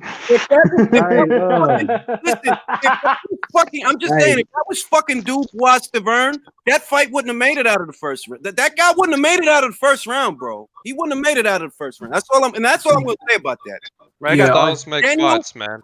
Daniel fucking Dubois with a D. I get what L-Dog is saying in regards to Dubois being a bit predictable, but I don't think that's going to matter against Joe Joyce, to be honest. The guy's there to be hit, man. It's not going to matter. I don't think it's going to matter at all. I just think if Joyce can weather the storm, if Dubois throws too many punches, he can sap him. That's when it becomes interesting for me. Yeah, I agree. And I think, like, if you're looking for an outside bet, when I was seeing 12-1 odds on 10 through 12 for Joe Joyce, I was like, yo, 12-1 odds, fucking 16-1 odds on that for group round betting. I think you're getting 9-1 on any round knockout for Joyce now. No, it's more. It's more. Yeah, I mean, look. Here it's more. I cannot understand the odds huge, like, in this much in Dubois' favor. I just can't. This guy was hurt by Richard Latte. Richard Latte threw a pull counter. I mean, if Richard Latte can time you, I mean, he was. You're reading too much into that Lottie shot, dog. Like he got his attention. I'll give you that. That was a reflex shot. Yeah, that's what that was. It was a pure reflex. It had nothing to do with him thinking. The ball came in, Lardy just went thump, and it was just one of those reflex things. They happen. He took it I don't think Dubois has a good chin. I'll be honest with you. I just don't. So L-Dog, you picking Joyce? Yeah, I'm picking Joyce by stoppage. I think it's going to be a one-sided fight. I like that shit. I love it when people have those. Me and Julius, we differ a lot sometimes, like on picks. Like on all these main fights, I think we have different ones. Bivol, Beterbiev, Kosoi, Ioka, Dubois, Joyce. That's a difference on all of them. You know what the shit is with Ioka? You just don't want to accept that Tanaka is the new Ioka, but a better version. He has a Pentium processor. He's a better Ioka. Bro. He's Ioka to the second fucking power, dog. I'm gonna say this to you, and I'm gonna say it in the most ring IQ way I can, right? He's gonna fuck Tanaka up. fuck him up, and he's gonna fuck him up to the body, bro. He's gonna break his ribs in there. That dude has no body defense, none. You hunt his head, he'll fuck you up. You hunt his body, he's done, fucking bro. need it because when he lets those when he let them uppercuts go, Ioka's gonna be there for all of that shit. He's gonna be there for all that shit, bro. Hey, I got a good one though, and this one is for, of course, my boy L Dog. Yeah, go ahead. As a matter of fact, I got two for you, bro. All right, man.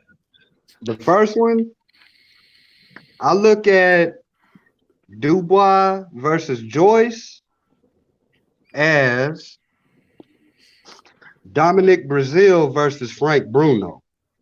Nah. Yo, bro, I like that, man. I like that take. That's interesting. Break it down for us. Well, I tried to compare Dubois and I tried to compare Joyce. And Joyce, to me, he fights exactly like Dominic Brazil. Nah. We're not going to do that to Joe. Nah, that's an insult. Right. Now, this is what I'll say to that. It's the comparison that you're making between them that they're slow. That's the only thing. So that's what I'm gonna say. You know who Dominic Brazil fight like? I'm gonna tell y'all right now. Don't say nothing. Did y'all Don't fucking say it, bro. Don't fucking say it, bro. Did you see the episode where Homer fought Frederick Odom? Homer is Dominic Brazil. Homer is Dominic. That's how Dominic just hit him a couple of times. He gonna throw one punch and it's the wrap. Because he's wearing you out. The only reason he beat Izu is because Izu got tired. Dominic wasn't doing shit. He's just getting hit. That was a great fight, man. I loved that fight. Bro, I loved it too. Do you know what? Do you want to know what I loved about it? Izu teed off on him for 3 rounds and got fucked. Yeah, man. When you were first watching that fight, me. Yeah, go ahead. L-Dog, here's my second comparison, bro. And I know the axe is about to probably fall on this one. Yeah. I tried to compare Pulev to Oleg Miskaya.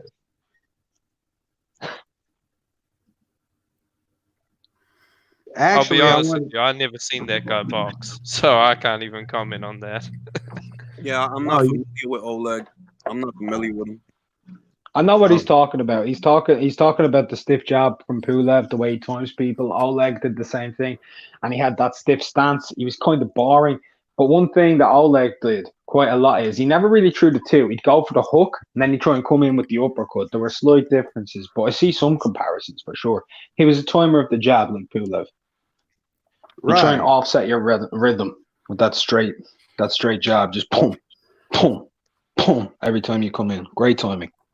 I have always tried to say that the perfect fight for Pulev would actually be against Manuel Shaw.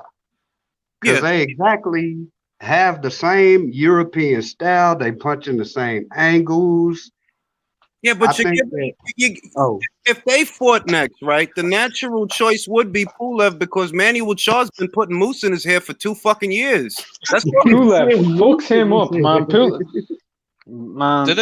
Isn't Manuel Shaw like inactive since he I'm about to say lost his his life? WBA regular champion, L-Dog. Like, he's still literally a titleist with the WBA. When's the last time he fought? He'll remind you every time like a news article comes up about the heavyweight champs. He'll be posting it to his Instagram with his little caption, be like, "How dare they forget me? I'm also a champ." Like, bro, that dude has enough fucking oil in his hair to start up a little car. Well, you got he do, dog. Like, his shit just lay on his fucking head. It's like the 90s on top of that guy's head. Like, who still uses fucking mousse? Let your soul glow. Let your soul glow. Hey, Julius, that's why I even told you, bro, just let the axe fall. I mean, I try my best to compare these fighters, but at the same time, it's kind of hard but I just give it a Dog, college try, bro. dog, that the last time he fucking fought was 2017, bro. How's This it still titleless? I don't know, though. You gotta ask Gilberto Mendoza about The that. WBA has a weird, has a bunch of weird legal things that keep people in the rankings. Like Fraser Kendo, Yeah. he hasn't fought in years, and he's still in the top 15, I think.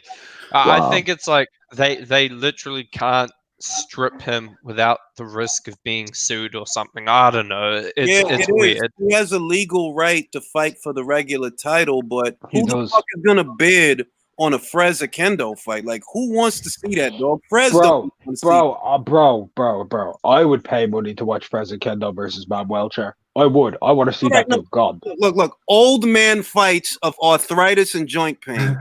Rydell Booker, Freza Kendo. Make it happen. No, It'll be bro. like Put that Bob fight with- Welcher in there, bro. I want to see Soul Glow versus fucking COVID-19. Let's go. Hey, you guys remember Vozdik's fight before Beterbiev? I forgot the guys. Yeah, Doo-doo. Doo-doo. Yeah, literally that'll be fucking like legs, that'll though. be like Manuel Char and Fraser Kendo. One of them will just throw their hips out like halfway, and the fight will be called off. Damn. Oh man, I want to see an old man fight of arthritis and joint pain. Freza Kendo, Shannon Briggs, something like that. Old guys that need to retire. Samuel Louis Riddick Ortiz Bowe is wants good, to too. return. If Shannon the Cannon, he might still have it, bro. He gonna do bare knuckle boxing now, bro. He gonna go ahead with that. He gonna do bare knuckle now. Bro, he gonna fuck some people up in bare knuckle, mate. Yeah. He just gonna go in, throw hands, and kill people. I'm gonna Hey, watch it. honestly, I don't even think that Wilder should ask Foreman to try to train him for this next Fury rematch. Foreman is not really offering him nothing. Foreman's not offering him like fight mechanics or fight plan. He's just there for moral support. If he really wants to beat Fury, I don't know who he could go to short of Buddy McGirt. If I was gonna go to somebody, if I was Wilder and I needed to go to somebody because I got no choice, I'd go to Buddy. Hey, Julius, let me say this. I don't care who he goes to. It's over. It's over. I don't care who he goes to. Bro, I'm convinced. I'm convinced they have the perfect game plan. I cannot wait till he takes his third fight so he can get out of here. It's He over. needs to go to me, bro. I've got the perfect game plan. There's Go back to Bomb Squad. There's nothing he can do unless he catch Fury with some off chance. That's the only chance he can. I don't care who Exactly, he goes. bro. You're right. Over. Some off chance. It's over. That's what he needs to do. He needs to go back to Bomb Squad. He needs to go back. Bro, hold on. He needs to go back to Bomb Squad, bro. He needs to go back to Windmill Wilder. No, hold on. He needs to go back to Windmill, fam. He needs to go back and just throw every. Listen, exactly. Fury wanted Hagler Hearns. Give him Hagler Hearns. Go out. If you get knocked the fuck out, at least you tried. If you fucking catch him with some Alabama shit and send him back to England, there you go. No, listen. In all honesty, if I'm Wilder, right? Let's say I'm Wilder. I just got fucked up, right? I gotta have his third fight because Al Heyman's riding my ass. I lost Al a lot of fucking money. Showtime, I lost them a lot of money. What can I do to win the third fight? Go for the gusto, go for broke. It's the only chance you got. So long as you're throwing punches, you got a shot. Risk getting hit, take one to give one, because that's the only chance you got. Other than that, what are you gonna do? You're gonna try to outbox Tyson Fury, or are you gonna There's nothing you can do? You can't box with him, you can't time with him, you can't jab, just fucking throw your hands and pray. Yeah, what I'm saying, man. That's why Foreman's there, bro. He's a preacher. He's a preacher. He's trying to be in the corner and praying. The Holy Spirit, bro. He's trying to give him the Holy Spirit. Like, Jesus, Hell, the only thing Wilder really can do is switch to fucking southpaw. That'd be the only thing he could surprise. He goes southpaw. He gets taken out in one round, bro. That dude can't even fight orthodox. He can't even fight orthodox. Go southpaw. That's the worst thing you can do. When you see Tyson Fury coming forward, getting on that front foot, spit on the floor, trip him, and then punch him in the face. Hey, I said that just to get a laugh, though, bro. I'll tell you what he needs to do. He needs to take the first flight to Ukraine, start taking some of those dancing lessons. You know, get trained by Anatoly Lomachenko. He'll come in there southpaw. He'll be probing. He'll be feinting. He'll be pivoting around Fury. That's You too know, he'll long. be That's putting years. a Bro, beating on him, man. listen, bro. He don't have 24 years to do that shit. Exactly. That's too long. He got what 5 or 6 months until his next fight. It's over. The Wilder Just saga go is for broke, over. man. Just go for broke. That's all he can really do is go for broke and pray to the Holy Exactly. Ghost. That's all he can do. Fight like a fucking spastic. Hope for the best. Just literally go in there and swing and swing and swing. Exactly. Fury clinches you when the breaks have swing the and swing and swing. plan. I have the ultimate plan. Listen to this, guys. Listen, wait. Did y'all play Street Fighter 2? Yes. Yeah. I remember probably too young. Y'all remember Zangief? yeah. Going Double lariat. The double lariat. God damn. The double lariat. The Double double lariat. lariat, man. That's his best. If he does that, if he do that in the fight, at minimum he'll hit the ref. He'll hit something. Hey, you ever remember when you were a kid, like, when you're real young, some kid would just be swinging his arms, walking towards you? Yeah, that's what I'm talking about. That's what Wilder gonna do, man. Bro, He just gotta fucking I swing remember. his. I remember the on chance the he has. playground when I remember on the playground I was playing hurling. For everyone out there who doesn't know what that is, it's an Irish sport. We have like this wooden stick, right? It's kind of like a baseball bat, only it's like flatter and shit. And we smack around the real hard ball with it. I was playing hurling, and he comes towards me swinging his arms, and he wouldn't stop. And I kept screaming at him to fucking stop, and it looked like he was gonna hit me. Bro, I picked up that stick and I smacked him across his head. Dude went down for like 2 fucking hours, bro. I was fucking shitting myself and nearly killed the cunt. Exactly, but look at the fear that it installs into a man. Just looking at someone Well, I else wasn't a man, swing their bro. I was arms like 7 that. years old. Hey, that's not the point. I'm gonna ride with it anyway, man. Tyson Fury's gonna be scared as hell if he sees Wilder doing that. Nah. Hell no. He needs he to catch him don't with that. feel This is what he needs to do: hit him with the flying elbow kick. Yeah.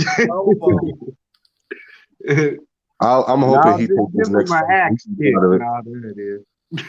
I hope he takes this next fight so he can get out of it for good. Yeah, I look, mean, I think we all hoping for that, bro. To be honest, because I'm tired of dealing with his fucking fans. I'm tired of hearing about Luis Ortiz. I'm tired of hearing about Sophie or so whatever the fuck it is. I'm tired of this shit, dog. I can't. Sophie is beautiful, though. She's beautiful. She's at home. Tyson Fury needs to rename her. To a point. Don't let Fury name her. You'll call her Magenta or some shit. Yeah. Wilder said he would only retire after he got done fighting his brother Marcellus. Now that one I don't understand, but if that's his wishes, okay. I'll pay money to watch him kill his own brother. Yeah, He wants a Marcellus is body fine. on his record, bro. William Dietz nearly killed Marcellus, bro. How are you gonna get nearly murdered by a man called Dietz? Bro, that's fucking Hey. crazy. yeah, man. Wilder, the sooner he's out of the sport, I mean, the better. His days is numbered, man. I'll tell you this: not even about the training and just teaching him the fundamentals. The sparring partner selection was just fucking awful for that rematch. Like, I was thinking, okay, you got all the money in the world, you know, can bring in any of these sparring partners. You're fighting Tyson Fury. Bring in Tony Yoka, Ivan Daichko, Bakadir Jalilov. You know, guys who can move, who are young, hungry, Tall, have different attributes, yeah. Exactly, Y'all- but instead y'all he talking brought about Wilder in work- Junior Farr and Malik Scott. Like, oh man, Bro, I- Malik Scott is like his fucking road dog, bro. He's in every camp. Malik Scott's the only man who takes a dive in sparring. but Yeah. this The is perfect- someone. The perfect Look sparring at what- partner for Wilder versus Fury for this rematch, even though this boxer is retired now, it's Valulev. That's Hold the on closest for a I second, could hold on for a come. second. Mark, how do you add like a picture that you want to show to the chat? I forgot how to do that shit. You click on your screen share. Screen shit. Hold on, let me see where I find that shit at. I'm Screen so share is down there where your mic will be muted. See where it Okay. mutes your mic? You'll There's see like there's screen. like a few. Yeah. Then you go into application window. application window. All right. Then Got you 'em. click on it, and then you hit share. Okay. You click on that specific window, and then you hit share. Okay, because I want to share this goodness. All right, now what do I gotta do?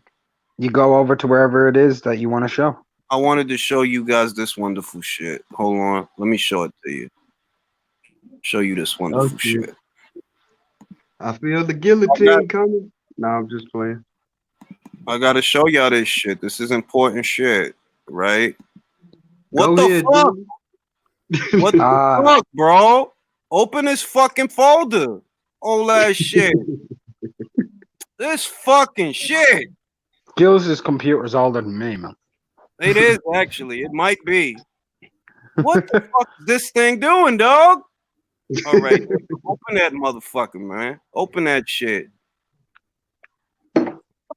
If you want, you can send the image to me on fucking Twitter or something. I can go onto the desktop. There it and I is. can There share it it. is. You see the game plan? This is the game plan. No, we can't share that because you don't have that screen shared. You've just got your fucking window shared.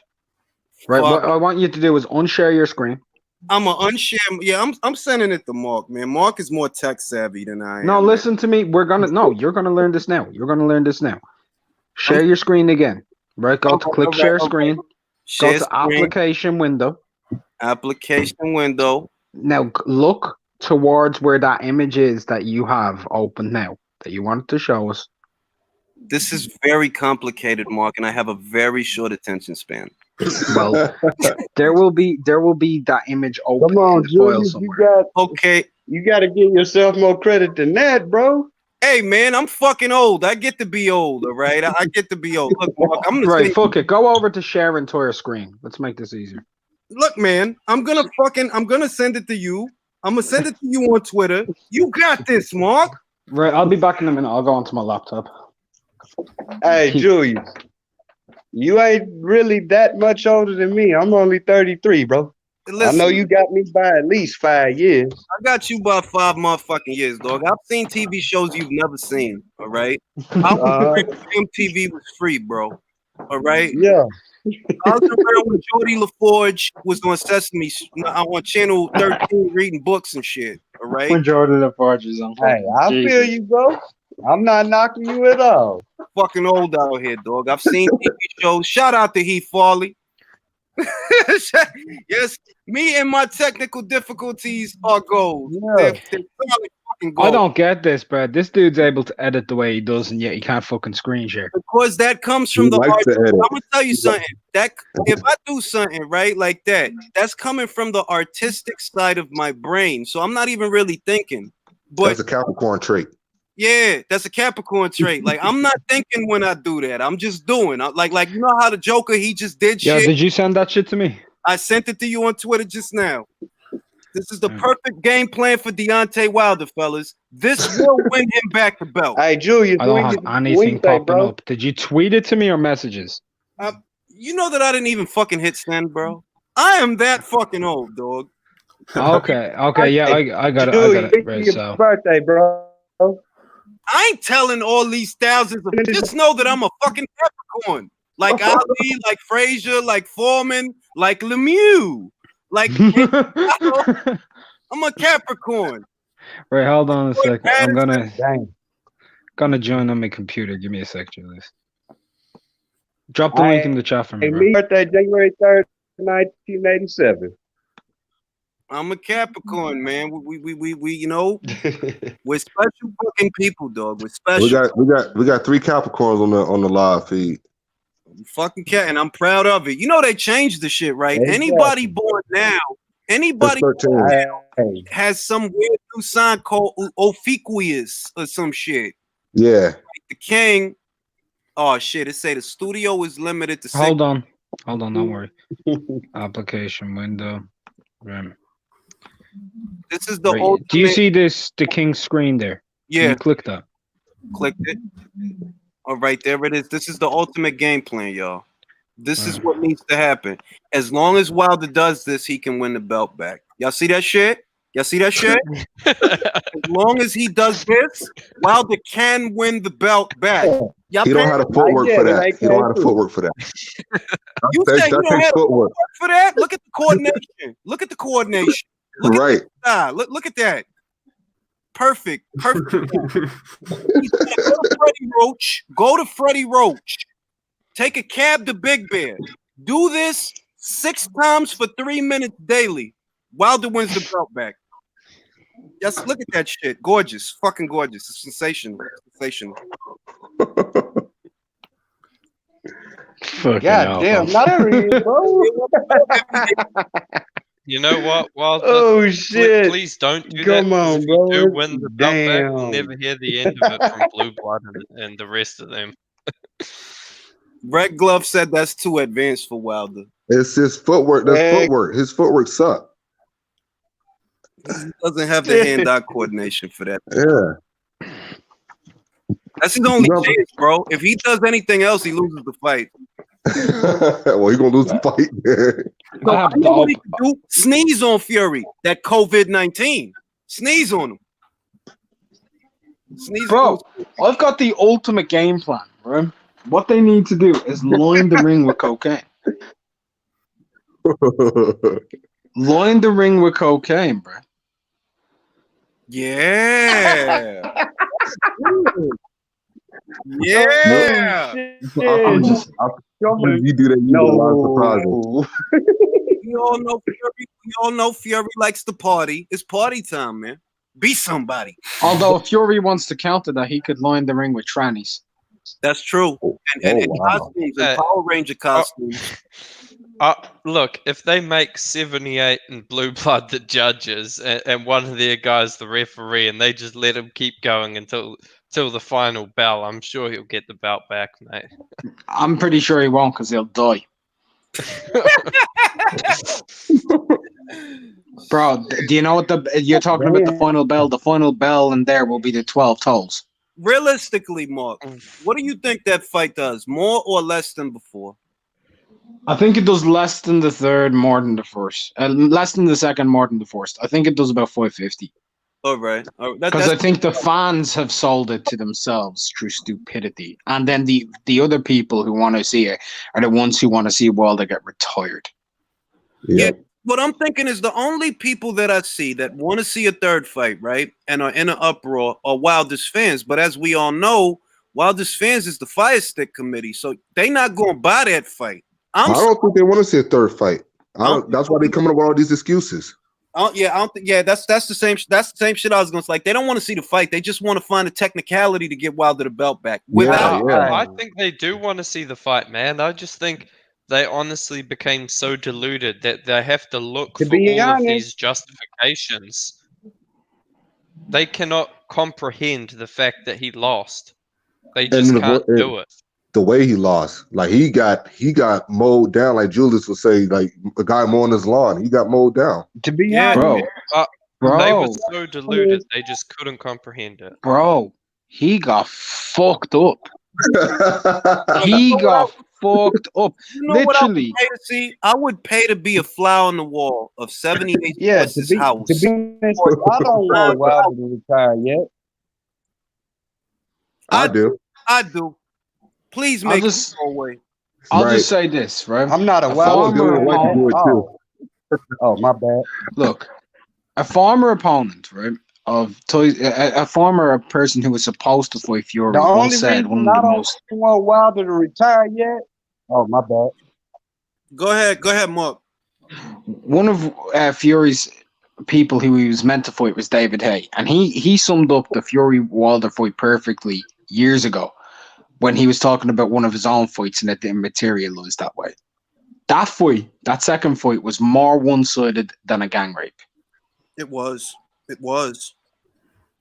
But I'll say that wasn't David the guy who was actually giving Wilder that same fucking vote of confidence from always?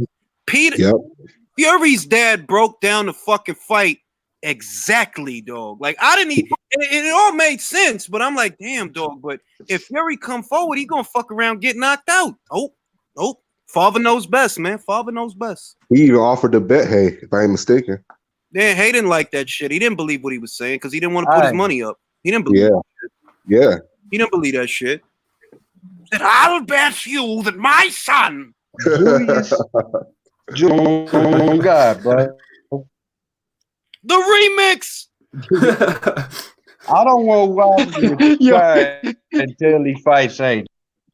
Who fucking remixed, man? Who's Hey, Mike I'm being remixed? honest, bro. Bro, Because I got a homeboy. You know what my shit is? He don't deserve to Yeah. fight, bro. I don't want Exactly. Wilder to retire, Jay. He don't deserve to fight. You Like, got- I'm tired of him. You had 3 fucking years to fight him, bro. You don't Yep. deserve it now. You don't have nothing worth talking about. All you got is a lot of fans who butthole is red. They butthole is red right now. Like, no. They Tell you what. butthole talking. One fight I would pay for to see Wilder in is Aslanbek Makhmedov versus Hey, Deontay Wilder. Hold on. This Someone's getting sparked. That's what I want to see. This, Likely Wilder. this is the reason I don't want Wilder to retire until he fight AJ. Cause every goddamn corner for me is this about Wilder. Wilder, he fights like a thug, gangster. All Fights extra like- technical and shit. So I would love to see Wilder put AJ down. And I was Bro, but- like, no, but that's no, so- hell I'm no. gonna tell you something. I'm Let gonna tell you something. AJ Wilder, he gonna pick John, him with jab. I think John has some delay ring. Like he's like 10 seconds behind us. I'm gonna tell you something, right? Like, you can't let the shit that other motherfuckers say influence you, right? Like, a motherfucker look at how Wilder fight, bro. This man been in the game 11 years, going on 12, 43 professional contests, bronzed in the Olympics. You should not look like you fighting like a thug. By now, you should look like no motherfucking low chain. Right. How long you've been around? You should be looking like that. So the fact that you look like you fight, you look like the way you fight, you look like you from 8th Ave. You don't look like no Olympian. You look like you from 8th Ave. Fuck out of here, bruh. How's this for like a quick thing? Exactly. Usyk has only been And, boxing for I'm 3 more trying years. to tell I think, my than Hold neighbor- on, Wilder hold on. has. Hold on, hold on, hold on, hold on. My neighbor. Yeah, Lil John, bro, you look 10, 15 seconds behind people, so you keep cutting them off. Uh-oh. Go ahead, L Dog. Yeah, I was gonna say Usyk is he's only been boxing for like 3 bad, more bro. years. My bad, bro. Called it on the money, 15 seconds. Bang on. Fuck yeah. Yeah, but he's only been boxing for 3 more years than Wilder, and I mean, look how just in every aspect he is better. Well, I think, look, ultimately, and I'm gonna say, I said this in another live. I think Wilder's a good physical specimen. He's like Clay. If he would have been brought up the right way, he really could have been something special. But they worked against him by putting him in there with the same kind of guys for years and years and years. They didn't develop him as a fighter at all. They didn't develop him at all. So this is Yeah. what you get. I agree, man. You saw that in the Tyson Fury rematch. Like on the come up, Tyson Fury on the come up had a lot of hard fights. But McDermott, Wilder did Nevin that Pickett. to himself too, though. Yeah. You gotta put that Fury in Fury there. had to overcome adversity on the way up. He got dropped. He got hurt. He arguably lost Wilder against did that to McDermott. himself, though. Yeah, but he had these hard fights. That prepared Fury for elite level. Wilder's never had those moments on the come up. Never at all. He's never had hard domestic fights or anything like that. And in that Fury rematch, you saw Wilder fall to bits. He didn't know what to do to overcome that adversity. Because he didn't have the experience to do it. He was guided away. In all honesty, like most of those guys, he was guided away from those sink or swim moments because his handlers felt he would sink. So, bro, he's not. If you do that to him, he gonna be like that kid that they keep in the house, and the second you let his ass outside, he need Benadryl. That's Wilder. Yeah, Like, you got a lot of allergies, bro. You can't even be outside too long because they kept you away from everything. Put it this way. Wilder in 2012, when he was with Golden Boy, he could have fought Bryant Jennings, and they avoided that fight. Those were the fights he needed before being a champion. Remix! Who is doing it, bro? That's fucking amazing, bro. When his mic cuts off like that, it's fucking good. It's Hey. a delay. I was gonna say, Dale, you've just convinced me. If Jagba is our next Tyson Fury, because he's been having those same hard fights that Fury had on the come. Oh my fucking god, bro! I will split you if you ever say that again. That's some neutering shit. Nah, that's where you need. Efia Jagba's the next Tyson Fury. Hey, Yeah, I can't okay, and give Nikolai you Valuev is the Jagba. next Lomachenko. I'm gonna say Ajagba's the next Izwagbe Ugono. That's what I'm gonna say. Oh well, yeah, go ahead and cool. Agano is gone now, man. Yeah, he retired, man. He retired. Yeah, after he got fucked up by Lucas Rozansky, fam. Is Lucas Rozansky the fat Polish dude who looks like he's 40 or something? Yeah. He's not Yeah. 40. And he's like, what, 5'10"? Imagine someone looking Lucas like Izu Rozansky's the Ugano. dude who looks. He's the dude who kind of looks like Adam Kovnatsky's uncle. Dude, imagine looking like Izu Ugano and getting knocked out by Lucas. Bro, it's a look. Look. In all honesty, Izu is a Greek tragedy, bro. He had just got signed to the PBC. That was supposed to be his moment. That Brazil fight, and it all went sideways. So you still stuck with Dominic, bro. Dominic wasn't supposed to win that fight. He's with Kevin Barry. He's showing good body work, good athleticism. So you could get beat by Dominic fucking Brazil, bro. It's crazy, man. It's crazy. You mean Homer Simpson, bro? Word, right? That's Brazil style. The whole Brazil. Well, now you see why I compare Joe Joyce and Dominic Brazil. John, you're said way the off. homeless. You're way. Nah, I mean, John, like your mic and everything is gone, bro. Yeah, like we can't hear you on this end, bro. Hold on, I'm gonna let you off for a second. I'm gonna let Hustle on right quick.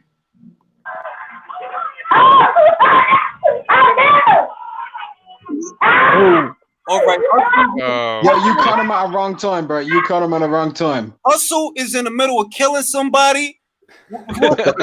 Yeah, yo, Hustle's kids done said something wrong, fam. Holy shit! I know those. Middle of a homicide. We'll be right back after these commercials. I was waiting on Julius to do some type of weird voice like we were doing commercial. And now back to you know what I'm saying, shit. But yeah, look, man, shit, yeah. Izu's story is a Greek tragedy, man. It's a Greek tragedy. I was gonna say one of those bloody matchroom boxes must have entered into Hustle's house or something. Christ. You telling me Fitz is at Hustle's house right now? Yeah, Holy Fitz- shit, man. Holy fucking shit. The madman. Man, with the sound of the kids, it might be Bacoli.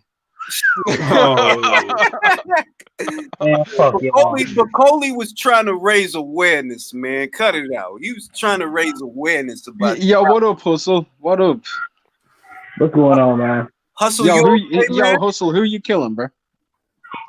Oh, no, I won't kill him now. That was my son killing that damn video game. Jesus Christ.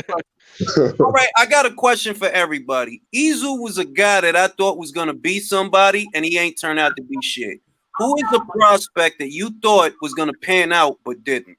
Oh no! Don't do that to me, bro. Don't do that to me. That's the question of the day. Daniel Dubois after he gets sparked by Joyce.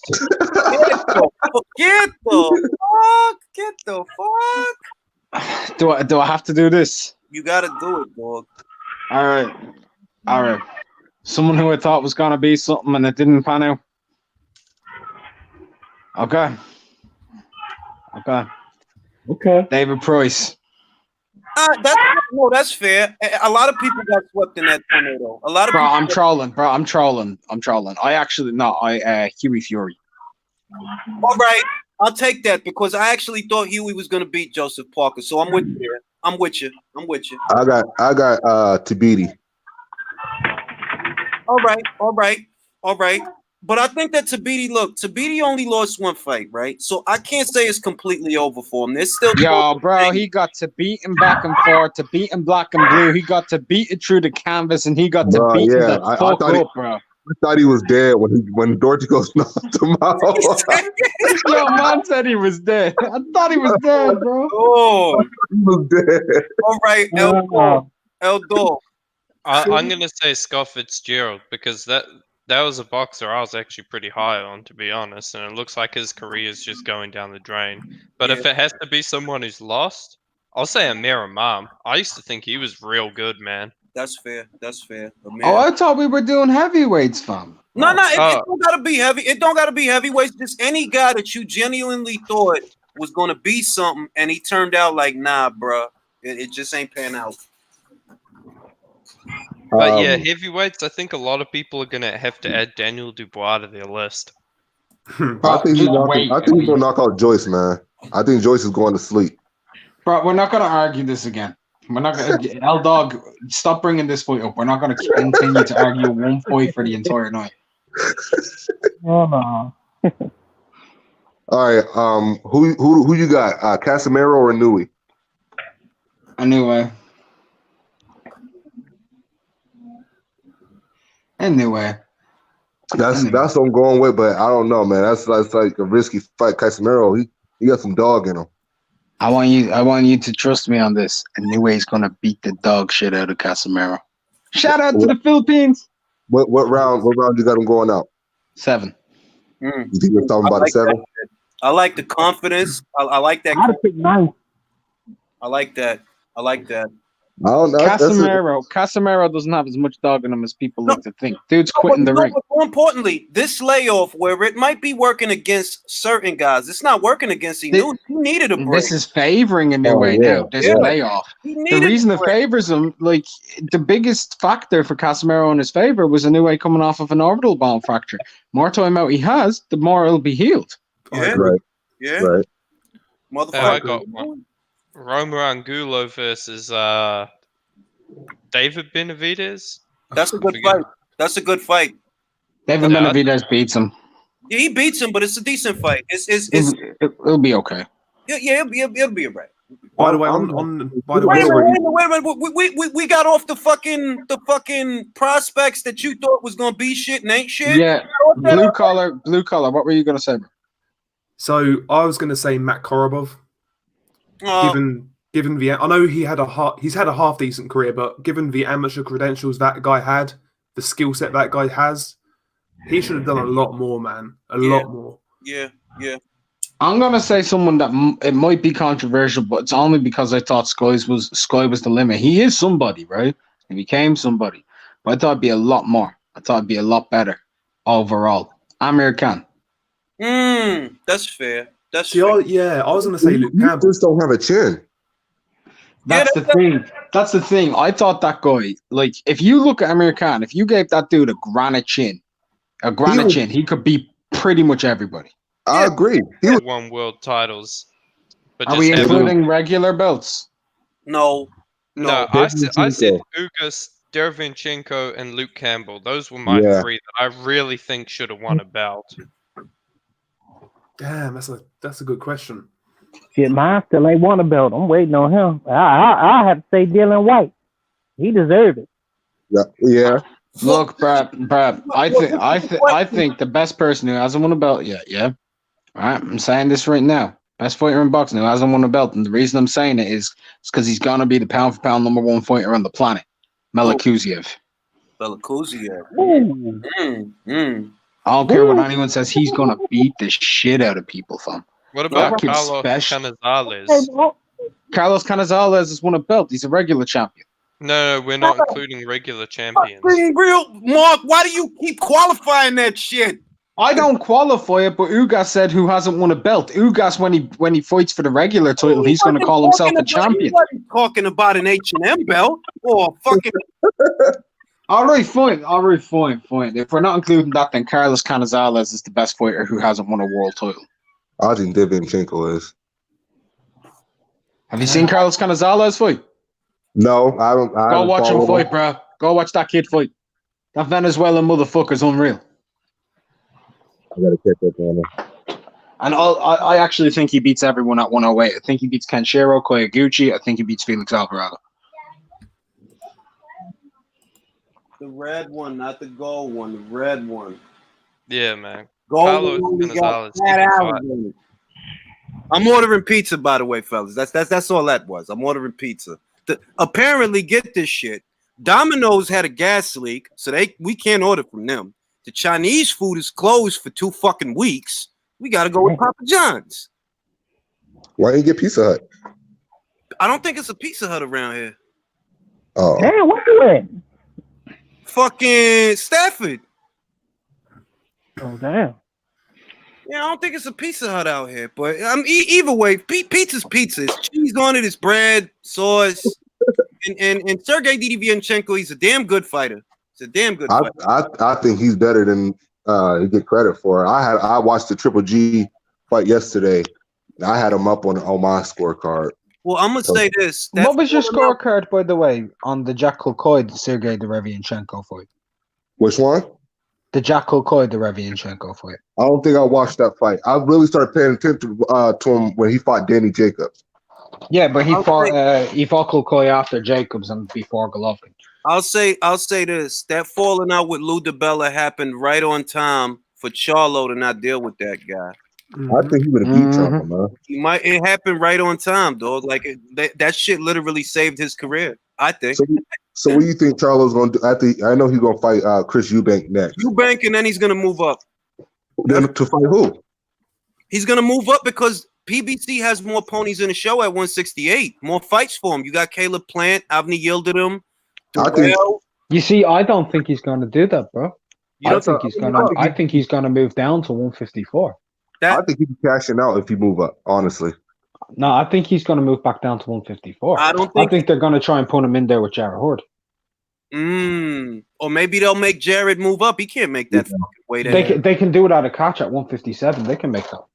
All right. It's still a middleweight contest. Then it's still a middleweight contest. Jared is huge.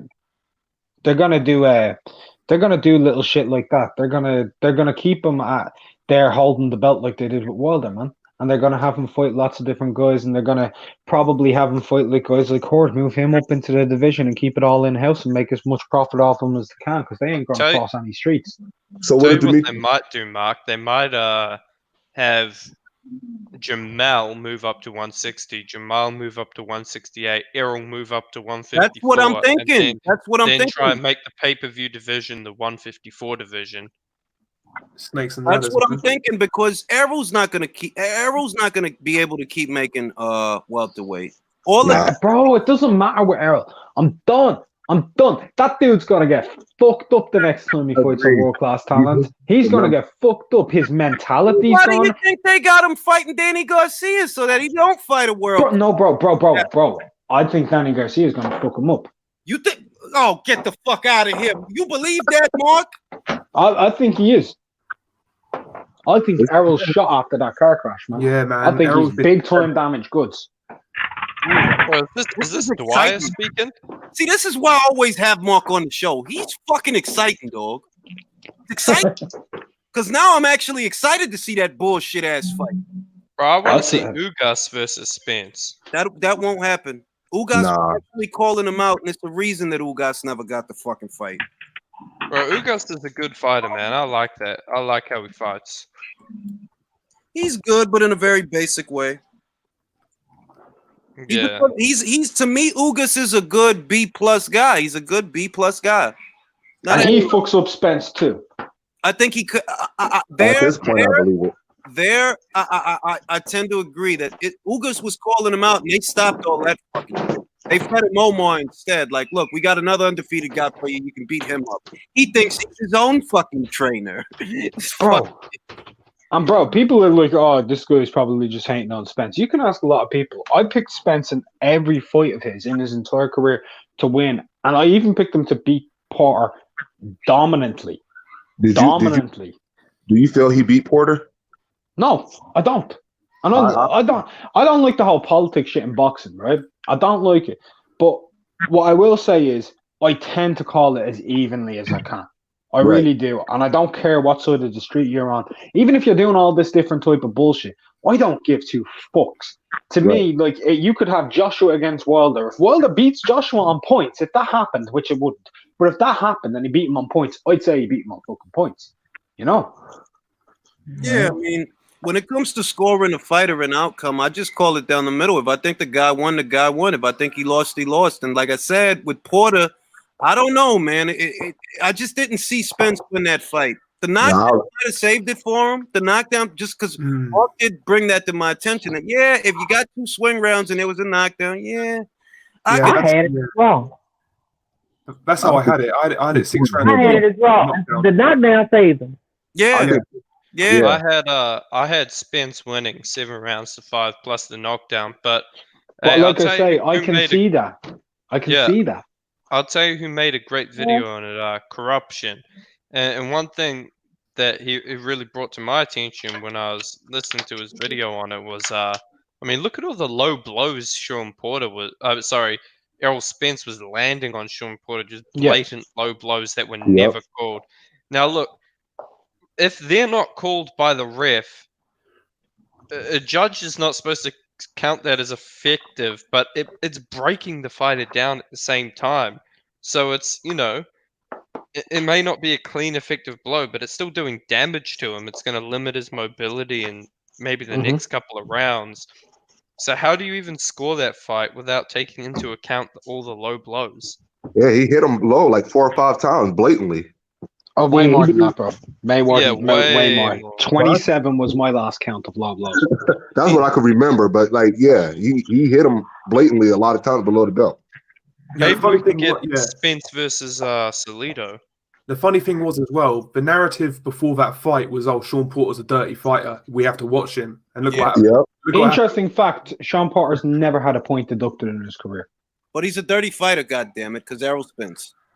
Because he's the next. He's also never caused a cuff via a head clash. Errol Spence has done both of those things. Errol Spence is the guy the PBC wanted to win that fight. That's all there is to it. There are guys who promotional companies want to push.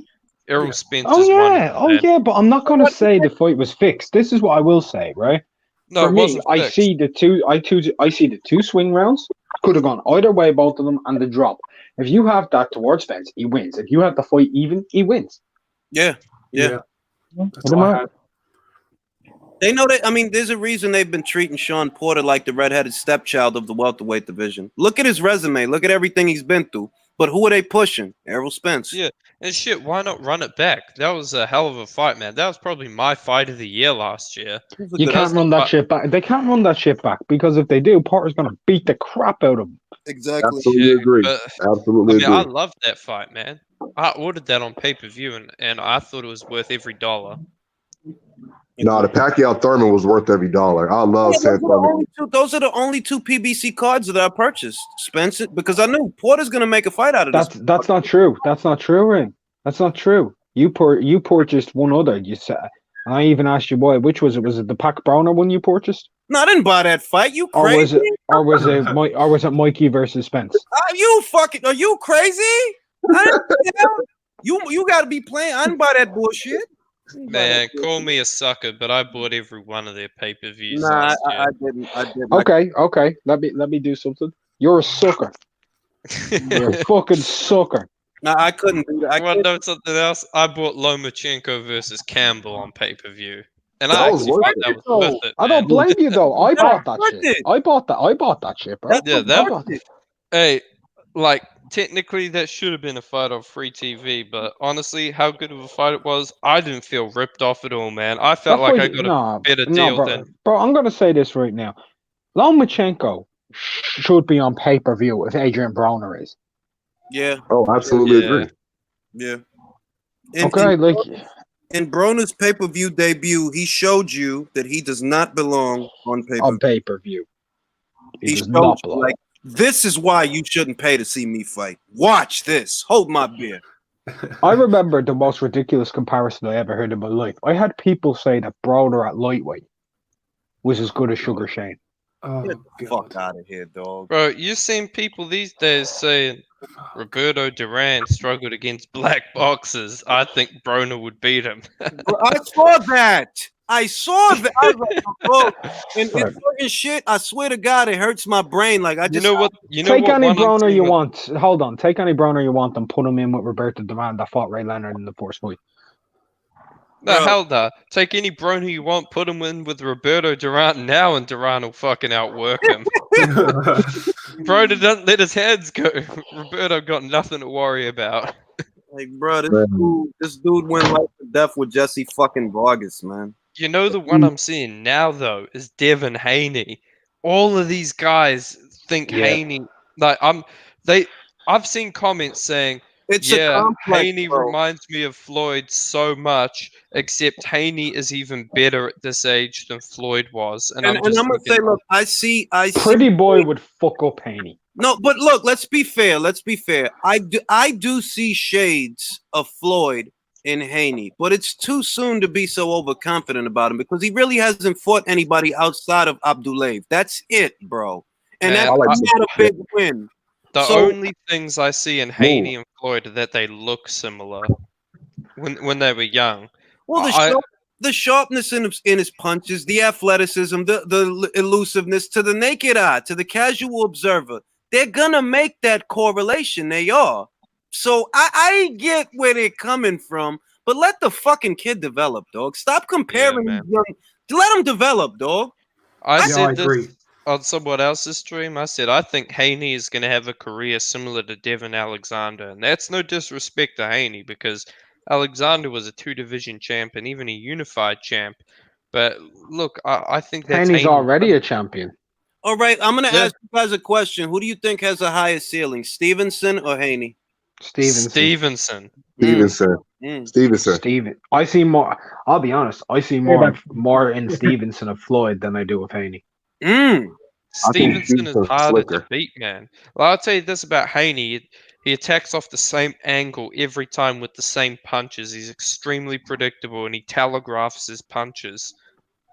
Who's younger, Stevenson or Haney? Stevenson. Yeah. Right. He's already younger than him, yeah. He's got a better resume than him already. Got a better amateur career as He's well. got a way better amateur career. And to be perfectly honest, most people would pick him to be able to unify in his division rather than people would pick Haney to be able to unify right That's now. true. If you think about it, Did you guys see that DAZN fantasy tournament though? The amount of people picking Haney to beat Lomachenko by KO or dominating That's performance because is they're just reading into the politics, and I'm not mad at them because Mauricio said that you have to petition for the franchise belt, and somebody on Lomachenko's side petitioned for that shit. They're giving off the air that they don't want nothing to do with Devin, and that's where that sentiment is coming from. That look, if it's easy, just fight him the way you fought Luke. Fight him. Anyone with a brain knows that the reason they got that franchise bout was so that they could secure Teofimo versus Lomachenko. They didn't want mandatories getting in the way, pushing the fight back. They didn't want anything getting in the way. They wanted to secure Teofimo versus Lomachenko. Well, that's completely bullshit. Yeah. Because it's complete bullshit. Because the mandatory would have already been done. Because when he fought Campbell, that would have been the mandatory succeeded. The next mandatory wouldn't have had to have happened for a year, and they would have been able to have the fight in between. They had a whole 12 months after the Campbell fight to do the unification match, then satisfy the mandatory after that. The WBC wasn't going to hit the gas on that shit. When you win a vacant bout, you have to defend against 2 mandatories ASAP. They say that. No. You don't have to. You don't have to. WBC. How many mandatories did he fight? Danny Garcia won a vacant title. He didn't have to fight 2 mandatories. L-Dog, I'm going to ask you this question, yeah? If you have to fight, right, 2 mandatories automatically, right, or ASAP, I'm going to ask you this question. How come at the middleweight division we haven't seen a mandatory fight take place for that fucking WBC belt in 8 years since Sergio Martinez fought against Julio Cesar Chavez? Yeah. Exactly. Well, no, matter of fact, didn't the WBC try to mandate the second Canelo fight? Didn't they mandate that shit? They did, yeah. But the belt got thrown in the bin. I think they counted that as a mandated title defense. No, it's not. It's not counted as a mandated. It wasn't? No. Matter of fact, no, because fucking Charlo was the fucking mandatory. Yeah, exactly. He was already the Charlo was the mandatory, and they didn't mandate it, and then he picked up the belt. He was elevated from interim, and he didn't fight a mandatory yet. Yeah. WBC folks. You already know how to beat WBC is about their mandatories. They full of shit. You already see what Wilder did to Dylan White. Exactly. Yeah, WBC full of shit and they mandatories. The IBF is the main one. They strict as fuck. You know, you don't fight the mandatory here. They script your ass. I ain't got no problem. I don't know why guys don't pick that route. Yeah, when it comes to franchise, I think we need to hold these fighters to account, in all honesty, because they're the ones who can accept it or decline it. Yeah. If Lomachenko didn't want it, he could have said, "Do you know what? Now I'd rather have the real belt." It's not Exactly. forced. You see what he knew he did when they tried to give him that diamond belt. He pushed that bullshit to the side, like, I don't want that shit. The fuck is that? Yeah. Keep in mind, though, he's probably being told by people around him, like, nah, you're still going to be the real champ. Like, everyone's going to look at you this way. He has created a situation to where he can literally not win the full-fledged title now. He can't win it unless he relinquishes this franchise status. The only thing that would happen if he traveled to a division and fought another WBC champion is the belt would go vacant and he'd stay the French fry. That's literally Real fast, by the way. Devin is younger than Shakur. By a year. younger than Shakur. Oh, really? He's 21. Shakur's 22. Wow, I didn't know that. Oh shit! I thought Shakur Stevenson was younger. Well, they're like, No, what, a couple Shakur's older months by a year. apart. So, look, man, Shakur's levels ahead of Haney in my eyes. I do like Haney though. I think Haney, he's got a great base to build from, and you know his mindset seems to be spot on. He's a kid who he sounds like he genuinely wants to fight for best, wants to improve. He's got his head screwed on right. Do you know what I mean? He lives with a life. I think he's got a high ceiling in my opinion, but right now you've got to go with Shakur. He's doing better things right now.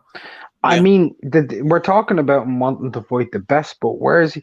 Like, bro, he's currently calling out Broner to come down. Like, he's not even mentioned the winner of Fortuna Campbell so he can legitimize his claim to his own belt. Yeah, Exactly. maybe. I was Yeah, Bob Arum said on the Boxing Voice, he said to Haney's father, he said, fight either a Jorge Linares or a Luke Campbell and you'll get the Lomachenko fight. You need to legitimize yourself. And then, you know, they wanted to do anything but that. And I mean, look, fighting Campbell, if he could beat Campbell, that would legitimize him in my eyes because Campbell's tough, man. I actually think Campbell is the second best fighter at lightweight. Exactly. I don't know about that. We don't know about it, Del, but at the same point, like, does anybody have an easy night with Campbell? Does Tio have an easy night with him? I don't know. I don't think so. I don't think so. Does Comey have an easy night with him? No. More Like, so, does look, Devin have an easy night? Ryan Garcia? Devin Haney is classified as a champion in recess. He literally has access to the winner of Fortuna Campbell. No fucking problem. Yeah. That's a beautiful fight to make. It's a great fight. yeah. And what is he thinking about? He's thinking about fucking Broner. Broner, bro, at 140. Or Ryan Garcia. There's a lot of talk about fighting another prospect in a non-world title fight. Fight against Campbell. Yeah. Fight Campbell or Fortuna, the winner of that. If you beat them, defend your fucking belt against Ryan Garcia. Exactly. Like, what is with this either or shit that either I fight Ryan or I go to 140? Bruh, the winner of Campbell Fortuna is right there on a platter for you. Go in there, and then you legitimize yourself as a world champion. And then, if you want, fight Ryan Garcia, and you and Ryan Garcia is for the WBC World Lightweight Championship. I think Eddie's going to make that fight though. He'll make Haney versus the winner. I think so, especially if it's Campbell. They'll try and put that fight in the UK on pay-per-view. That's what they'll do. But here's the thing: even though Haney's with Matchroom, he's still his own promoter. He has first and final say, like Joshua. Yeah, look, I'll say this as well. I think a problem with a lot of these American prospects is it's not about legacy for them. It's about money. That's why he wants to fight Broner. Yeah. Gives him more money. Bro. I'll be honest. That Broner fight, yeah, sure. If he wins that fight, whatever, but it won't really help him in terms of making him a star. If he were to fight Campbell, legitimize his claim, and then fight Ryan Garcia and win both of those fights, that's it. Dude's made. Look, let's put it this way. I understand the function of a Broner fight in the context of if he goes in there and beats the shit out of Broner, a lot of people are going to notice it because, well, a lot of people don't like Broner. So I understand the function of the fight. But in the greatest scheme of things, bro, you go to 140. What do you do after Broner? Are you going to fight Badanchyk? Are you going to fight Ramirez? Are you going to fight Taylor? What are you doing up there? You're in the prime. Are you going to get beat up by Regis Progress?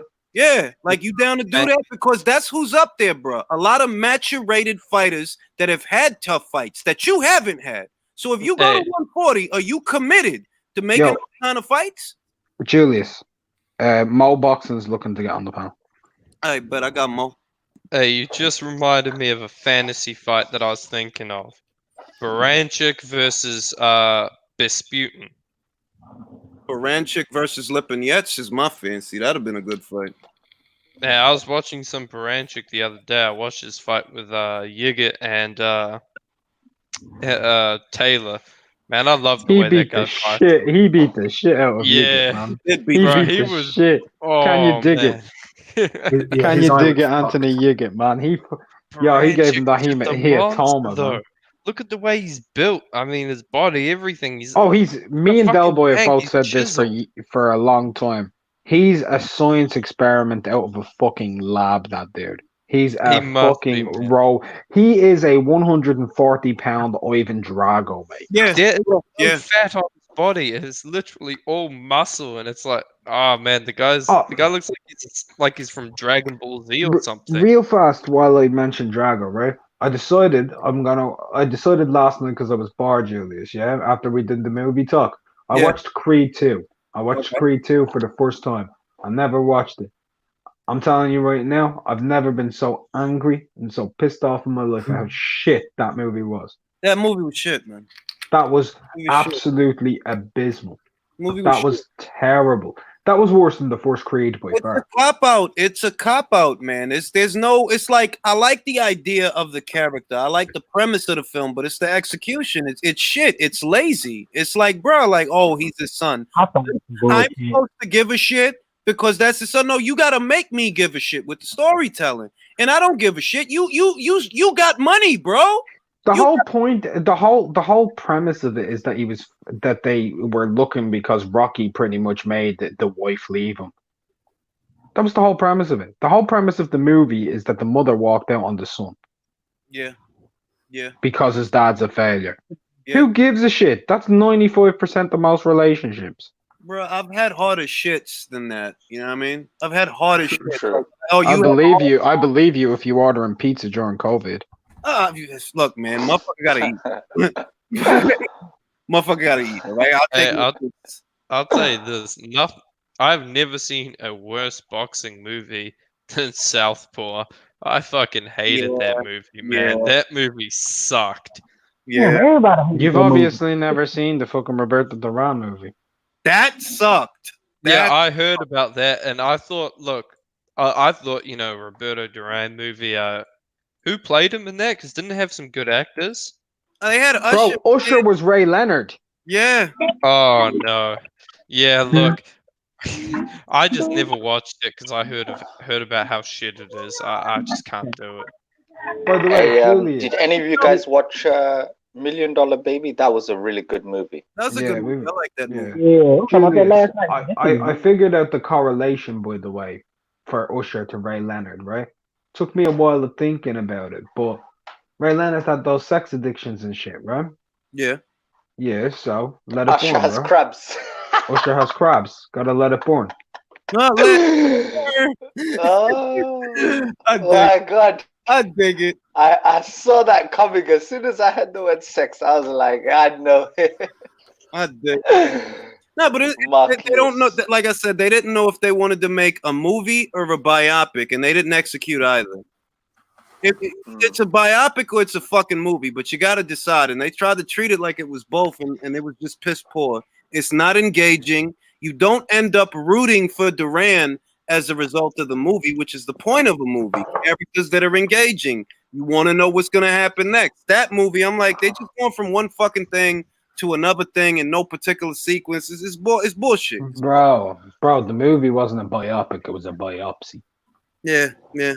Hey, if anyone wants something to watch, I'm pretty sure everyone on the panel has seen this, but to anyone in the chat, watch the Johnny Tapia documentary, man. That was amazing. If you haven't seen it, I love that. I've seen it as well. That shit's sad as well. Has anybody seen the Vinny Pazienza movie, Bleed for this? Yes, sir. How was it? I thought it was fantastic. Actually. Really? On the level Yes. of the fighter? Near enough. All right, then I'll watch that. I thought it was fantastic at first glance, but I was stoned out of my head. And when I'm stoned or I'm drunk, mate, like give you an idea, I scored Povetkin Fury 10-2 to Huey. So. All right. All right. I'll still give it a try. Why not? We're under quarantine. Fuck. I ain't doing shit else. The Mickey Ward one, was that the fighter? Yeah. Yeah, that was the fighter. Yeah, that was good, man. I enjoyed that. That's one of my favorite boxing movies, dog. That, Cinderella Man, Rocky 2. Favorite boxing. If you guys want a documentary to watch, by the way, because like I'm watching through fuck tons of Joe Lewis, right? I'm watching through fuck tons of Joe Lewis. Watch Max Schmeling versus Joe Lewis, The Truth. It's on IBHOF. Give that a watch. It's about an hour long and it's phenomenal. All right. One thing I'm looking forward to coming out is someone's making a documentary on Lomachenko's father and the Ukrainian amateur team and everything, and like the training and I think that's gonna be real interesting, man. Because I mean, he's someone in boxing who is obviously a very good trainer, but not much is known about him except, well, we know he's got all these kind of weird techniques. You know, I'd love to hear like background in that. You know, I think with trainers, what it is like some people just have a connection with people, you know, like obviously you're going to have a good connection with your son. We've seen loads of coaches turn out to be quite decent. I'm not saying on the same level as Lomachenko, but like the Porters, the Garcias, you know, Robert Garcia's training his brother, Mikey, but I don't think that will translate if he tries to teach another person. I agree. I'll tell you what. It's all about having a rapport with the fighter and being able to get the fighter to adhere to your instruction. And you're going to have that rapport with your own son, but it's not going to be the same thing with everybody. He did have that rapport with Usyk, though. Yeah. But Usyk is a special person, man. Usyk could have that rapport with any trainer. He's somebody who can listen or learn. What are the odds you get two special people, though? Vasily could leave his dad and go with Teddy Atlas and still be just as good. He also had the same effect. And hold on, he also had the same effect during the amateurs with Derevianchenko and Volchik. He's trained a lot of top tier guys through that Ukrainian system, man. They had a lot of success. He brought that shit through. Yeah. Derevianchenko, I think what matters with being a trainer. I mean, Hold on. So he really is moving up to 130. Fuck it. Give me a fuck. He's chasing Oscar Valdez. You're chasing a guy that's about to get massacred by Berchelt. What is the point in that, bro? Who's this? Shakur. Me and Oscar got unfinished. No, you don't got unfinished shit, bro. You're a champion now. Just sit fucking tight and wait for Josh Warrington. What the fuck? Bro, go in there, beat the shit out of Shot Mariaga and unify with Warrington for 3 belts, then move up. What the fuck is so hard about that? You're gonna go up there chasing a guy who literally has a fight. I mean, he is the fight with Berchelt. It's more or less booked. We know that once boxing starts up again, that's the fight. Oscar didn't want to fight you at 126. Why the fuck would he want to fight you at 130? Actually, here's one for Shakur. Here's one for Shakur that he should probably do if it was even humanly possible. But wait in the division a bit, yeah? Pick up those 3 belts. Wait Gary Russell to move up because he's in search of Leo his whole fucking life. He'll eventually move up to 140. Go after that WBC belt and immortalize yourself and become an undisputed featherweight champion. I don't like where Shakur's going with this shit. I'll tell you, I think Shakur doesn't look like a smart guy, if I'm honest with you. He runs with the Clarissa Shields of this world, and he's funny. You know, the guy. Since I saw him cry in the Olympics, I just don't look at him the same way. I'm sorry. You guys were talking about it before I was in the chat, but I was listening about you guys saying Haney versus Shakur, who has a higher ceiling. Yeah, Shakur has a higher ceiling, but has he got the dog in him? Has he got the heart? Not for me. It's not for me about the heart of the dog, right? It's about the commitment. Yeah. There's a difference. Yeah, it's impossible to determine someone's heart, in my opinion. Like when I saw him crying in the Olympics, right? I didn't hold it against him because what that communicated to me is that's how bad he wanted it. It hurt. Yes. So I didn't hold that against him, and I figured because he had this experience when he goes pro, he's gonna be a fucking force because of what Hungry, happened in man. the And he Olympics. was a kid, by the way. Then he was a kid. Yeah, When- he's it's a like- little youngin', man. When you feel that Yeah. pain, you don't want to feel You that know what? pain again, especially when everyone's watching. So it's going to motivate You know what? You know what? Maybe you guys are right, because when Vasily took his only amateur loss, he cried as well.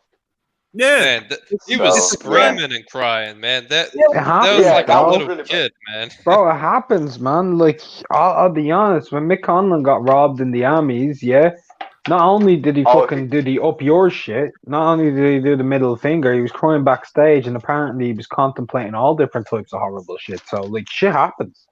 That can have Yeah, a real effect on you. When you're an amateur, you don't get paid for. I had a big chat with Fraser Clark on this. Your whole life is about winning these things. It's every second. It's every thought. It's different to being a pro. You're not getting paid. You're living the life maybe even harder than a lot of pros. You don't get time off. You're going to these tournaments. You're flying all around the world sparring with a lot of different guys constantly, trying to make something of yourself. Fight either. You don't have a choice. You don't have an option. And then it can just be taken out of your hands. And before you know it, your entire dream's been built around that before even becoming a world champion. That becomes everything to you. I'll tell you this. Yeah. Only the top if you ever amateurs been- get sponsorships as well. Say that again, sorry? Only the top amateurs get sponsorships as well. So I mean, if you're not a top amateur winning medals, you know, I mean, shit, that could be your source of income gone. You know. Yeah. In ways, the amateurs could be more frustrating than the pros. Yeah. There's no getting to survey your opponent. You know, you're going in blind. Fighting everywhere. I actually need You know to what do the that worst thing interview is? again, man. Do you know what the worst thing is? We talk about like robberies in the professional game.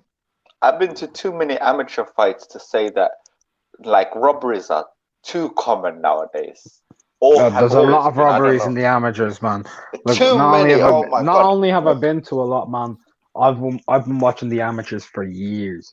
I'm Yeah. talking 10 years. I've seen fights of people on shotty streams that no one's ever seen. Fights that aren't even on BoxRec.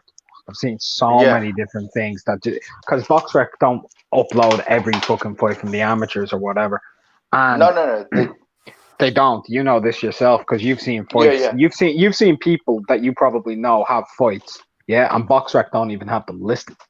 Right? That'll give you an idea. Yeah. So the amount of robberies I've seen take place in the amateurs, I'm gonna say this right now. The AIBA, right? They're the most corrupt fucking body. Would you think WBC is bad, guys? They are the worst thing you can see. I've literally seen fighters get robbed blind, and amateurs has been like that for a long time. Arguably, the biggest robbery in the history of boxing was in the Olympics at Seoul. But Roy Jones Jr. That's arguably the biggest robbery in boxing history. I don't see how the fuck they gave that man that medal. Roy Jones was working his ass. Mark, And he had no answer for Roy Jones Jr. And they gave that man that medal. Yeah, the president of the AIBA is actually wanted, I believe, by Interpol for a bunch of corruption and Yes, sir. and all these things, and that's why they were stripped of being able to host amateur boxing at the Olympics. He is a legit criminal, someone who is internationally wanted by Like this is.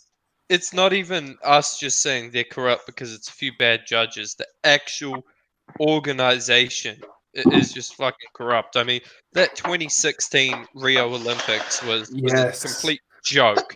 That was the judging in there. I'm just going to talk about one division. Look at the super heavyweight division. Look at Tony Yoka's 2 fights to getting. Look at his fight against Hrgovic and look at his fights against Joyce. He lost both 100%. Yeah. Look, I can't see how Joe Joyce lost that final. And the thing is, the worst robbery in that Olympics that nobody talks about was Vasily Levitt against Tischenko. That was disgusting. I was waiting on that. That was disgraceful. Fucking disgraceful. Yo, by the way, Teofimo Lopez was robbed as well, in my opinion. Yeah, there's been fighters who've been robbed black and blue, bro. But like, since we asked this earlier, remember we were asking about prospects that didn't pan out or whatever that we thought could or whatever. I wasn't alive for this, but one of my biggest disappointments for me, who was an amazing amateur, by the way, don't know how many of you will know him, is Howard Davis Jr. Nah, I don't know him. So Howard Davis Jr. was the Val Barker winner at the 1976 Olympics. Oh, So wow. the Val Barker Award is The best fighter of the tournament. it's the MVP. And to give you an idea, in the 76 Olympics, Michael Spinks, Leon Spinks, Sugar Ray Leonard. And he was the winner of that trophy. He was unbelievable. He performed unreal, bro. He never went on to become a world champion. He lost to Jim Watt, and it was downhill from there. Yeah, man. You look at that Val Barker, and that is special talents who win that. I mean, Lomachenko won it. Didn't Roy Jones win it, even though he received a silver? Did Roy win the Val Barker Award? I think they gave. Yeah, he did. That even though he got a silver, he still got the Val Barker, which I thought was actually pretty cool. Yeah, Roy Jones. Yeah. He So, did. I mean, you look at this special talented guys, and look, the guy who won it last was Hasanboy Dusmatov, and I'm not too familiar with him, but I read a good article on why there should be a super series at is it 108? Yeah, well, 108. I would love to see him enter that because I know he wants to get a title shot right away, right? Yeah. I mean, when it comes to the Val Barker Awards, like Vasily Girov's won it, Saitov's won it, Artiev's won it, Loma's won it, Sapiev's won it, Dusmatov. Roberto Bellado did it for Cuba in 92. Roy Jones, yeah, Paul Gonzalez. Nino Benvenuti. Nino won it in Rome, 1960. He was in between Valery Popanchenko of the Soviet, and Dick McTaggart in Melbourne in 56. Teofilo Stevenson won that as well in 72. Yeah, man. Like that. I want to see more of Dusmatov because I've seen that guy's hand speed, and that's insane, man. I can't see his punches. Real fast, Julius, are you still there? Yeah, about to get this pizza. Joshua Littlejohn asked a question. He said, "Do you think politics has ruined the sport as a whole?" No, there's always been politics. Exactly. It always will be. Always will be. That's why it's the job of the fighter to go in there and make it decisive. If you don't, you did it to yourself. Game's always been the same. Yeah, man. Look, you got to understand, if you're the B side, you're going to get B side treatment. You just got to really push. I'm not saying it's right, but it's just the way things are. It's the nature. You got to really push. It's the nature of the beast, dog. Like motherfuckers act like it's ever been different. It's never been different. That's why you got to go in there and you got to want to be there. It's not a 9 to 5. You have to want to be there and you got to go for it. Period. That's why I didn't like Ben Davison's job in Fury's corner. Look, he said you could win this fight on your jab alone. Okay, but you're fighting an American in America who is the champion. You got to take that shit from him, man. Can't leave it to the judges, especially with a jab. You got to take that shit from him. That's what he did in the rematch. But yeah, I'm not gonna say politics ruin the sport. That's the nature of the beast, man. There's always been politics. There always will be politics. That's the thing. The sport is so good. Politics can't even ruin it. Yeah. You know what your job is before the opening bell, man. You know what your job is. You know what you got to do. Yeah. And either you want it bad enough to go in there and do it and get it done, or you don't. Bro, I remember someone actually said, "It hasn't always been politics. What about during the time of Sugar Ray Robinson?" Bruh, there were fixed fights galore to the fucking mob and shit. Exactly. There was fucking you literally had an entire group of fighters who had to fight each other because politically they weren't popular, so they couldn't fight each other in the Black Murderers Road. Like Coco Kid, Holman Williams, Charlie Borley, Bert Littell. Like, get the fuck out of here, and you're talking about politics. Yeah, Charlie Borley never did get that Robinson fight. No, I didn't, bro. And there's actually a story that goes back that them two, the mob wanted them two to fight each other, right? So in the first fight, Sugar Ray was gonna lose, and then the rematch, Sugar Ray was gonna win, and then the third fight would be that free for all. They wanted to do it as a trilogy. You ever get the sneaking suspicion that that's what's going on with Wilder and Fury? Absolutely. I'm not. Yeah, no. I'm not. I don't think so. I I'm don't not. think so do. either. Oh, I'm not joking. I do, but I don't, I think because there's you know why? always an element of go. Give us your reason. Because when Fury was 300 odd pounds, right? He had the opportunity to make millions and sign with Matchroom and had signed a 3-fight deal. First to fight Tony Bellew, then to fight Dillian White, then to fight Anthony Joshua, right? And at the time, it looked like the biggest offer you could get on the table, right? Well, now it looks different. well, can I Instead, also say he that? went Can to- I also say he went to- this? Yeah, go ahead. I'll say this to you. Go, Yes, he was offered those, but what if Fury isn't as good as we think he is, and those fights are fixed, right? That's Listen, hold on. If those fights are fixed, if you look at the Otto Wallin fight, he didn't look all that great. They No, thought that was a guy that they could beat. Now, if you take into account the fights that he could have had to have fought, like Dillian White, if Fury isn't as good as he once was, if he is actually course. shot, and they've built him that way through fixed fights, right? Easy touches and fixed fights, then that's one thing. But on the Matchroom side of things, that would have been legitimate fights. And he may not have made as much money as you really think about it, instead of being able to promote a he would trilogy have with lost him the and Wilder. first fight, Let's yeah. preface. Look, let's preface everything with this, because I'm not saying That's that a good point. I'm not saying that the fights are fixed. It's just, bro, this is boxing. There's always an element of corruption. There's always an element of corruption. So you have But to. the way is it a coincidence? I'm you gonna have to entertain it. Isn't it the most ideal fucking scenario that the first fight was a draw, which thereby gives you a precedence for a second fight and a third fight? Oh, Well, absolutely. Could we say the same thing about Golovkin? True, but like, But I do think that was. I'm not saying that it was fixed to where Golovkin was in on it. I'm saying that they planned it. That was planned. They were never going to give Golovkin a decision. He had to go in there and knock him out. Otherwise, you know what's going to happen to you, bro. You know what your job is. You think they're going to let Canelo lose? Let me just ask you this question, right? If people want to ask you, is the Fury Wilder fight fixed? Let me ask you this question: did they fix the scorecards for Fury Wilder in the first fight? Were those scorecards fixed, in your opinion? There you go. They were not accurate, Not accurate, but they were not accurate. Sorry, they had a dude do an Adelaide board and give Wilder like 9 fucking rounds or some shit. Mo, Yeah, you saw Wilder versus Washington, right? Yeah. You remember that they had And Wilder. I saw the scorecard. Yeah. You remember they had Wilder up on the fucking cards? I didn't give Wilder a single round. But this is my point. This is a regular occurrence when it comes to this particular fight. So is it outside of the realm of possibility that they might have planned ahead? That regardless of what happens, we're going to get 3 fights out of this engagement, regardless of what happens.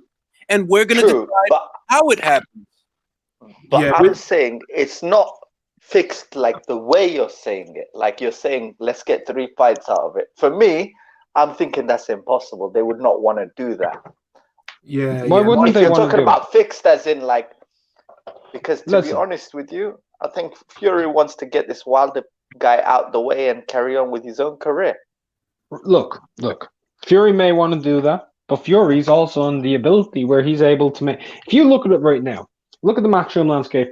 Look at this landscape. Matchroom, they are the power. They were the power, right? Now Fury, when he went into that Wilder fight, what was his power? What was it?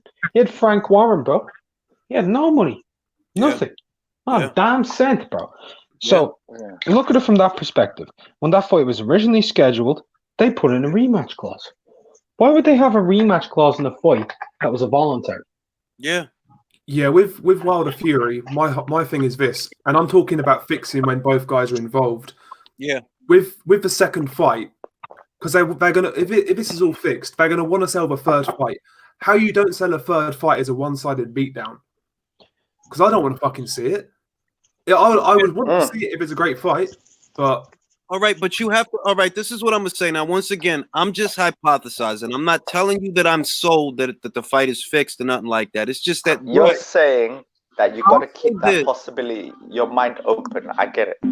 I'll say, let's say Wilder wins the third fight. That doesn't take away from Fury's victory, and that doesn't take away from Wilder's victory. If Wilder wins the third fight, it's an inconsequential. Hold on. It's an inconsequential situation where both the fighters walk away from the 3-fight engagement better off without losing anything. Oh, Fury beat Wilder. Oh, well, Wilder came back and beat Fury, and they drew with each other. So technically, it's like they never fucking lost. You could orchestrate it that way, dog. You could. That's all I'm saying. And that's all I'm saying too. You can pull up that shit. You could. But also, you know, if Wilder wins this fight, Fury leaves with nothing. No linear bullshit or the WBC belt. But look, if Fury gets knocked the fuck out, I don't know. So if Wilder goes in there and knocks Fury out, Fury is still no worse off than Wilder was when Fury knocked him out. It's inconsequential. Why? You had a first fight, it was a draw. You have a second fight, Fury wins. You have a third fight, Wilder wins. It's inconsequential. It doesn't hurt your stock. Not if he beat you and you beat him and then y'all drew with each other. No, I'm not. If anything, it might increase both of their publicity and make both of their stock up. But Fury leaves with no A side, nothing. He's the B side against Joshua, and he's the B side against Wilder. He's already the B side against Joshua. Yeah. I mean, the both of them. But the winner of this fight is not on. The winner of this fight is not on equal footing with Anthony Joshua in any capacity. Anthony Joshua paid what, $75, $85 million for that one Ruiz rematch. Like, it's not even a contest. Bro, what do you think Saudi Arabia is willing to pay for Undisputed? 200 million, I did say. 200 million, I did say. I don't think you're far off. I don't think you're far off on that. Honestly, it could be $250 million. Honestly, no. I think if they they ain't playing a football club, bro. If they were willing to pay Anthony Joshua anything to the hold on, let me mute right here. If they was willing to pay Anthony Joshua something to the tune of $85 million, what do you think they'd be able? What do you think they'd be willing to pay for the undisputed heavyweight championship? Silly money. Something close to 200 million. Something close to it, if not 200 million. I could see 250, man. I really could. Nah, I don't think so. I don't think it's gonna go a lot higher than 200 million. These guys they're not looking for a profit, though. They're looking to really get their country out there. They want to paint like a positive image of their countries. It's not about profit and losses. They want these events. I know. I've been to Saudi Arabia. I've been there a few times, and they're totally changing everything around there. They want to be like literally not westernized, but they want to be the same as Dubai to be able to hold events and whatnot, and have people come for tourism and whatnot. Yeah, exactly. The most I can say is I could entertain the possibility that the situation, I'll put, all right, I'm going to put it this way. This is the best way that I can put it. If Wilder wins the third fight, then I'm convinced they set it up to happen that way. Because there's no way logically, based on historical precedences, that a puncher gets dominated, gets his fucking ass beat from the opening bell, and he comes back and wins the fight when he is so limited. Oh, so limited. But he comes back and wins the third fight. It's the perfect comeback story. The perfect human interest story. It's true. It's true, but there's always a first time, I guess. But yeah, I take your point. I'm a big skeptic. The look of this fight, normally, when a puncher gets his ass beat like that, normally, he don't come back from that. Yeah, the aura's gone. Wilder thrived on aura. He's been whooped. Yeah, if he won, it would look. Yeah, I agree, man. I do agree. It would look strange to me if Wilder could come back from that in this limited amount of time, given how limited a fighter he is, based on everything I've seen of Wilder so far. It would be inexplicable that he could win the third fight. But if he did, I would suspect foul play. Yeah, you got to consider it, man. You really do. I'm not against these. Like I know it goes on. There's fights I think are genuinely fixed. I can name some, but I'm not convinced with Fury Wilder, man. But well, I mean, I don't like going in that direction. I don't like, because it's morbid and it's not based on anything real. It's just that it's boxing, and we all know that there have been fixed fights. Butterbean wasn't knocking them motherfuckers out. Those Nope. fights was fixed. Do you know one that was super? Yeah, there's one that was super obvious as well. Do you remember Seth Mitchell? Yeah.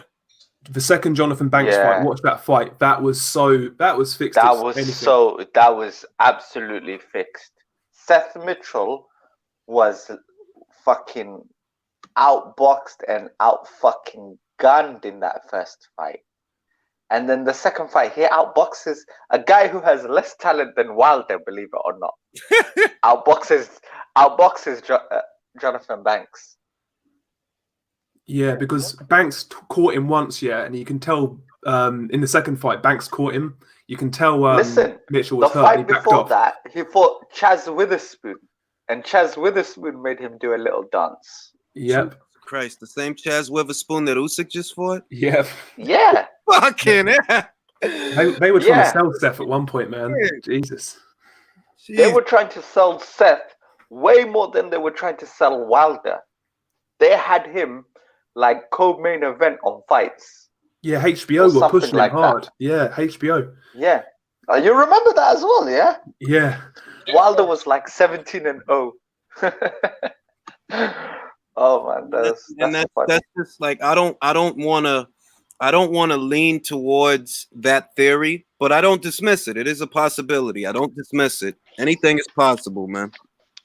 100%. Yo, I'm gonna jump off. By the way, I got an early start tomorrow. Thanks for having us, man. I was about to end the live too, fellas. Mark, always a pleasure. Mo, always a pleasure. You. Very entertaining. Cheers, IQ, Julius. All right, y'all be safe out there. Take care, guys. Ioka's gonna fuck up Tanaka. Get the fuck out of here. He's gonna take care, blue collar. Body.